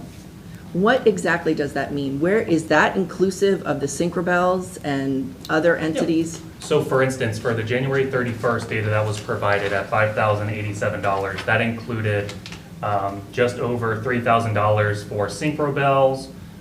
We had some fluid swim practices. They paid us roughly $500, and that's what it makes up. So is there an external? So internal is referring to the fund. That goes into an internal fund, which is for the use of the club. That is the funds we use to go towards our advertising. So for instance, when we advertise in the Observer, when we do our radio advertising, we are utilizing internal funds separate from those operating expense budget funds. Okay, so when you say internal, you're not talking about internal folks doing a use of facilities. No, my apologies. You're talking about internal account. Just like the schools, just like the schools. I gotcha, and that's kind of set up for, and for, I know the expenses that you're showing are, where is it? I know we were talking about, so if you look at the slide, 22-23. I think it's, I don't know what number this is. For our actual? Number 5, slide 5, right? 22-23, we're showing operating expenses as 335, but the report that was run previously was 230. So I just don't understand where the difference lines up. And I guess in aside from all of that, I feel like we made a commitment as a board to let this go till August and reevaluate. And my understanding was this time period was meant for a check-in, to see where we're at and how it's going. But that we gave a commitment that it would go through August. Right. So your revenue numbers right now are through January 31st. They Correct. don't include the additional new membership. No, we did not create a new presentation No. for this one. I The only gotcha. thing that is new information today that's been shared is our updated membership numbers as of yesterday. And that's great, I appreciate that. But that would change that revenue number then. Yes, so that would be if we're looking at, for instance, our, let's see, slide number 8. So if you go to slide number 8, if we were to update it through yesterday, that would include all revenue generated from February and March, which would encompass those new memberships that were added. I gotcha. And- So I just feel, again, I'll, and this is probably all that I'll say on it, is I do feel like collectively we made a decision, we would let it go till August, we would do a mid-year check-in, evaluate where we're at. We never made mention that we would basically pull the plug, if you will, midstream. We said we would let it work itself through till the end of August. Summer is gonna be their big money month. Yeah. We said in, when was that, in June of '23, that we would come back at the July 16th Right. board meeting and do an actual revenue Yeah. expenses. Right. And then at the August workshop, we would Make a Make a decision. determination one way or the other, right. On membership model Right. or whatever. And I just feel like this is supposed to be the update, not the vote whether we I agree. shut it down or not. And we did not even have an update that we were coming back to the board. The Right. board had asked us to Yeah. give an update. Just one more thing too, and it's not with membership, but it deals with employees, staff. And we have people that work there. That's their jobs, that's what they're banking on, you know. To just come around and say, you know, you're done, you know, how do we handle, I just think that's unethical. These people are expecting their jobs at least until August, is what we had talked about. And I just don't like to be on the wrong end of that. I just think that looks bad for us Well, as a group. I'd say that it's been very clear, not all board members wanted, there are some board members that wanted to close this last year, but it was outvoted, right? So Right, it was not unanimous on that. And when it comes to the commitment, I didn't make a commitment with my vote to keep it open. I made a commitment to change the rate plan to hope But that. will the that it- majority You made a of us commi- vote? you made a commitment But for I'm membership. speaking for myself. No, I yeah. know, but we're a collective body. Yes. And the majority decided But that we were that's going to clear do because that. we're here. But we are a body, and if we voted tonight on something, that would be the body making a movement again. So it goes both ways. But the thing is that when you look at it, when you put a direction for anything, and you revisit it, and you see that maybe your goals were to get somewhere, but you come back and you look at it and you say, you know what, that's unattainable based on the data that we have right now. But this Do we doesn't just But that's include not summer. accurate data. But how much do you think, can you give me a number that you feel that's going to generate? The largest income of the Not schools largest, in the summer. not dollars. So But tell in me. the dollars, I'm you telling can't give me you, one we that may isn't. have a That's- loss, but it's not gonna necessary. be that kind of a Right, loss. I agree, we'll lose, but we're not gonna lose that much. And that's why we'll make that decision in So August. what is that, another 5,000? I mean. Oh, I'm give- thinking more than that, but the point is, we made a commitment as a board. We voted it, that's the commitment, and now we're wanting to And if change we have it. another vote, we have a new commitment. Well, and So Not it- necessarily, yeah, because yeah. to do that, I mean, then we have a motion that wasn't placed. Do you not lose credibility with the community? No, Do you do you? not. Not when You don't lose credibility? I will, no, because I'm saving the community on our school $175,000. No, you're not saving them $175,000. Well, then, so what It are we won't work looking out at? that much. You've got to go through to see where you will be, and then you'll have a final number. We had determined what we were going to do. We stick to the plan. And, No, you know, I'm not sticking to a losing plan. This plan is not working. There's a So- lot of people that are going to be hurt community members, and, you know, I'm sorry, they're our taxpayers. That's the people we answer to. We answer to our constituents, some of them which are here, many of them that are hearing this. And that is who we are responsible to. There is a small amount of people that understand and care about the money because they don't care about the pool. They have their own, or whatever the situation may be. I want to make a decision that's going to be based on the people that don't have that are counting on this, that we said it would be there. And it doesn't, if it's not here in August, okay, that's what we said. And now we stick to it, and I feel comfortable with that. And I think that's where ethically it becomes an issue. I think it's unethical for us to move forward knowing that the losses are going to be just even more than last year based on these projections. Why should we believe that it's going to be different when we have a history? We only have higher costs. And we're going to take a loss every year anyway. Give me some positive projections that We're going to take a loss every year. We're that I going to could- take a that I loss. can We're going to take a work loss with. every year. You're not giving me any hope other than just wait and see. But And I can look at the- your solution is to take a straight loss every year. That's your answer. Take a straight loss every year. Because we're going to lose in the operation of that pool.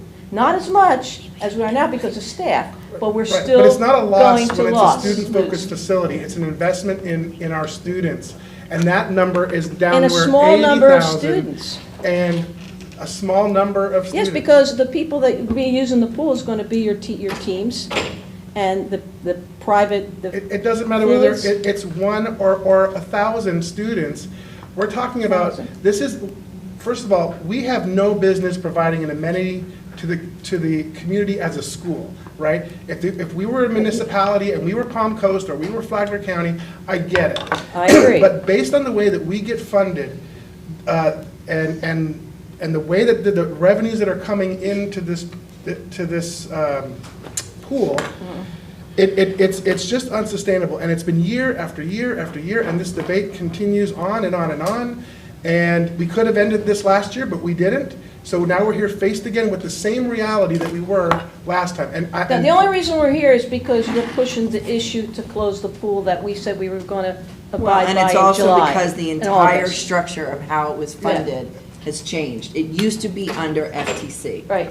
It wouldn't matter, the loss would be the same. The loss is a loss. You can't keep moving this thing around into different buckets. And I'm prepared not to do that, but I'm also prepared to maintain the agreement that we set.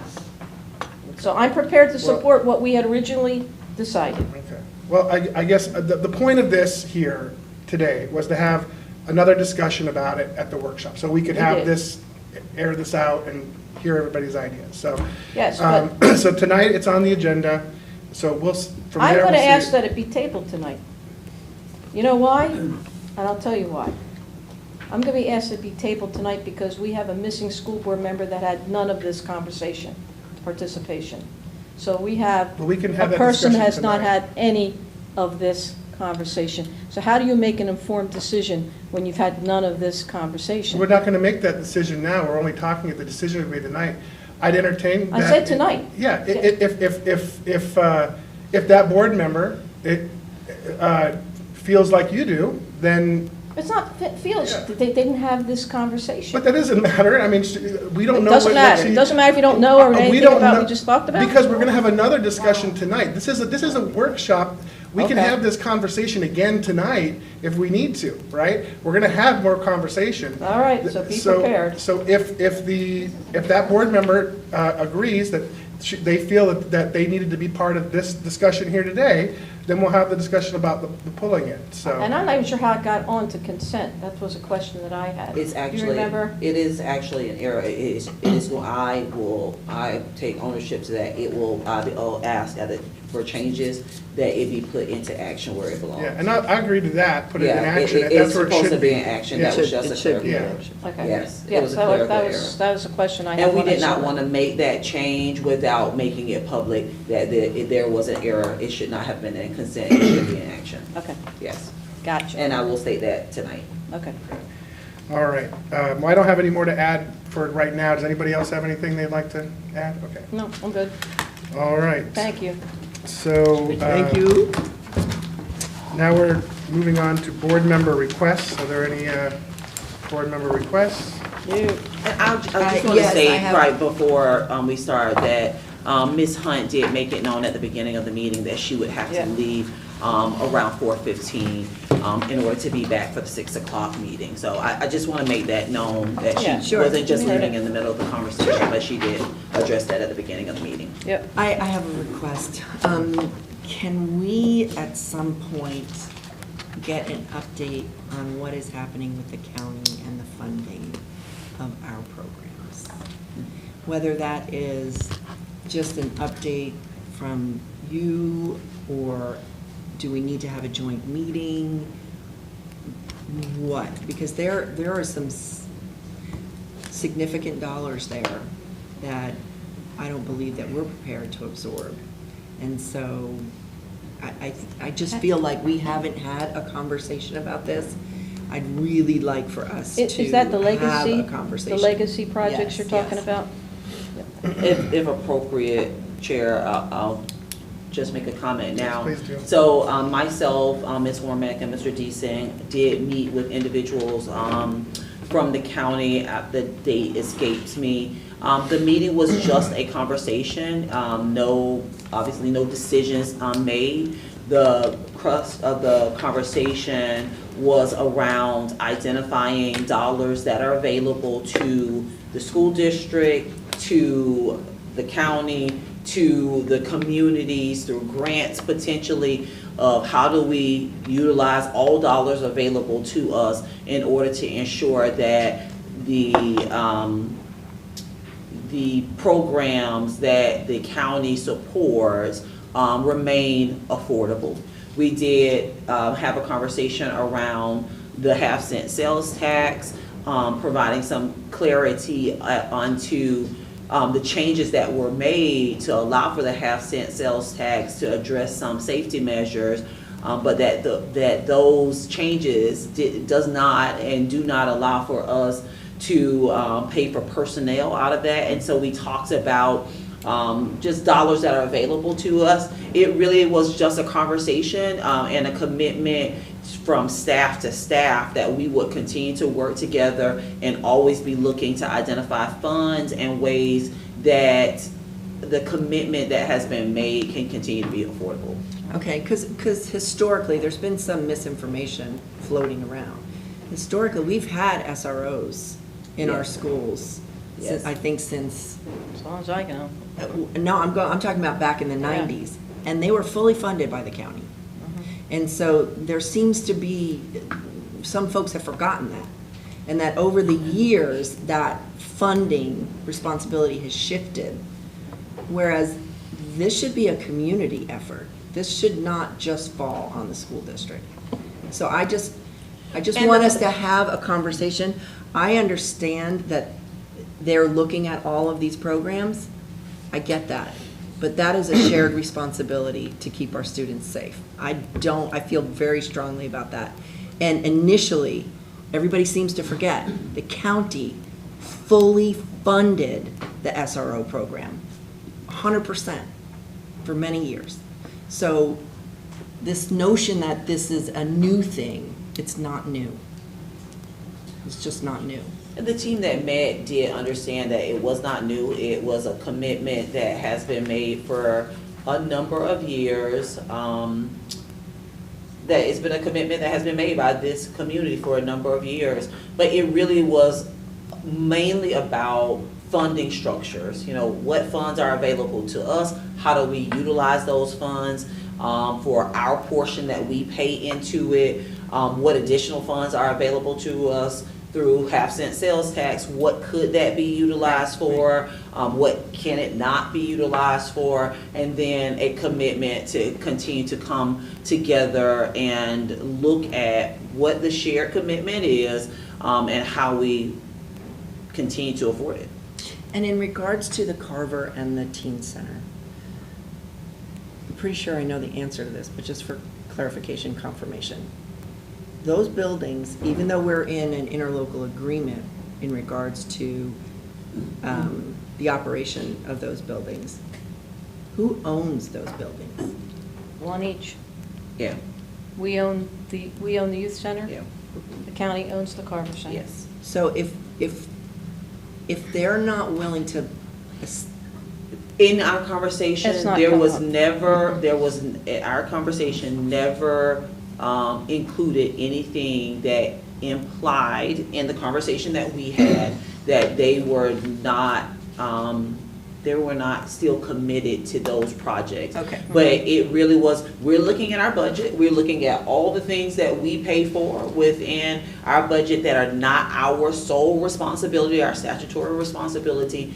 And we're having conversations with individuals where those commitments lie. And we said we would come back together and continue to have a conversation. We did make it very clear in that conversation that it would not be appropriate for staff to have a conversation in a staff meeting and make a decision that really lies in the hands of elected officials. I think that was It was very Very, clear very in that conversation that staff would not come together and make decisions that rest in the hands of the Board of County Commissioners and the school board. Appreciate that. Yes, Okay. that was very clear. We discussed that, and we have that agreement. Okay, great. Thank So you. that's what I can assure you, is that we will not, staff from Flagler Schools will not sit in a meeting and have a conversation and make decisions around things that are within your authority. I appreciate that. Thank you. All right, so we will now move on to public comment. Do we have anybody signed up for public comment? Yes, we have Chanel Shannon. Okay. Is it Shannon? an option?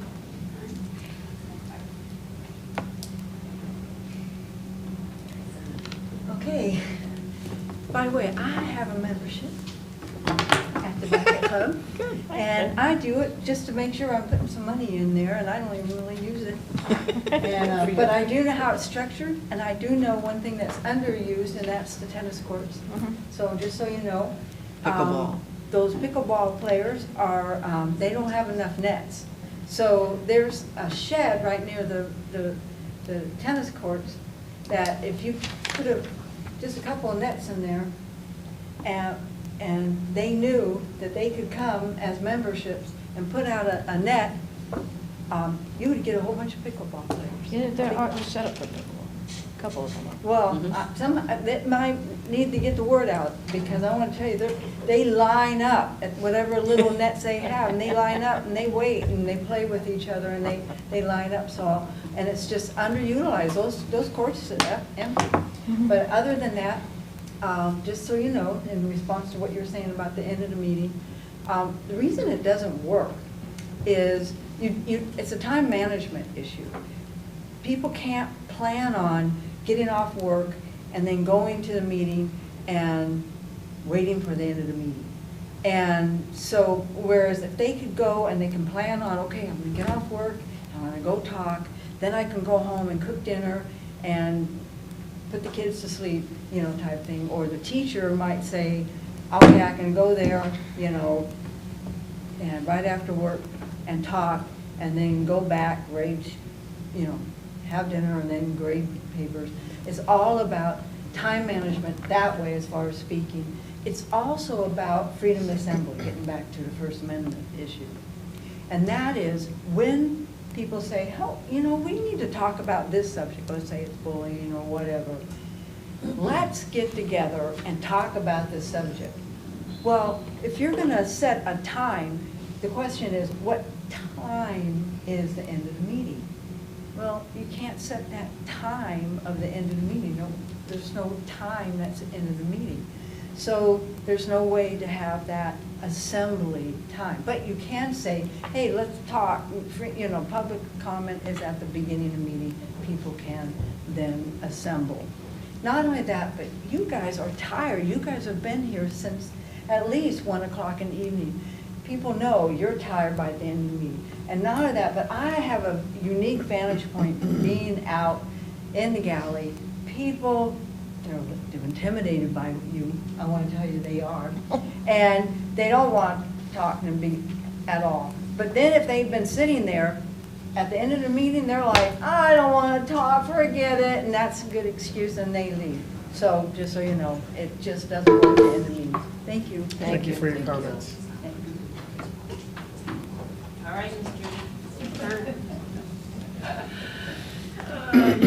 everybody's tired, I think.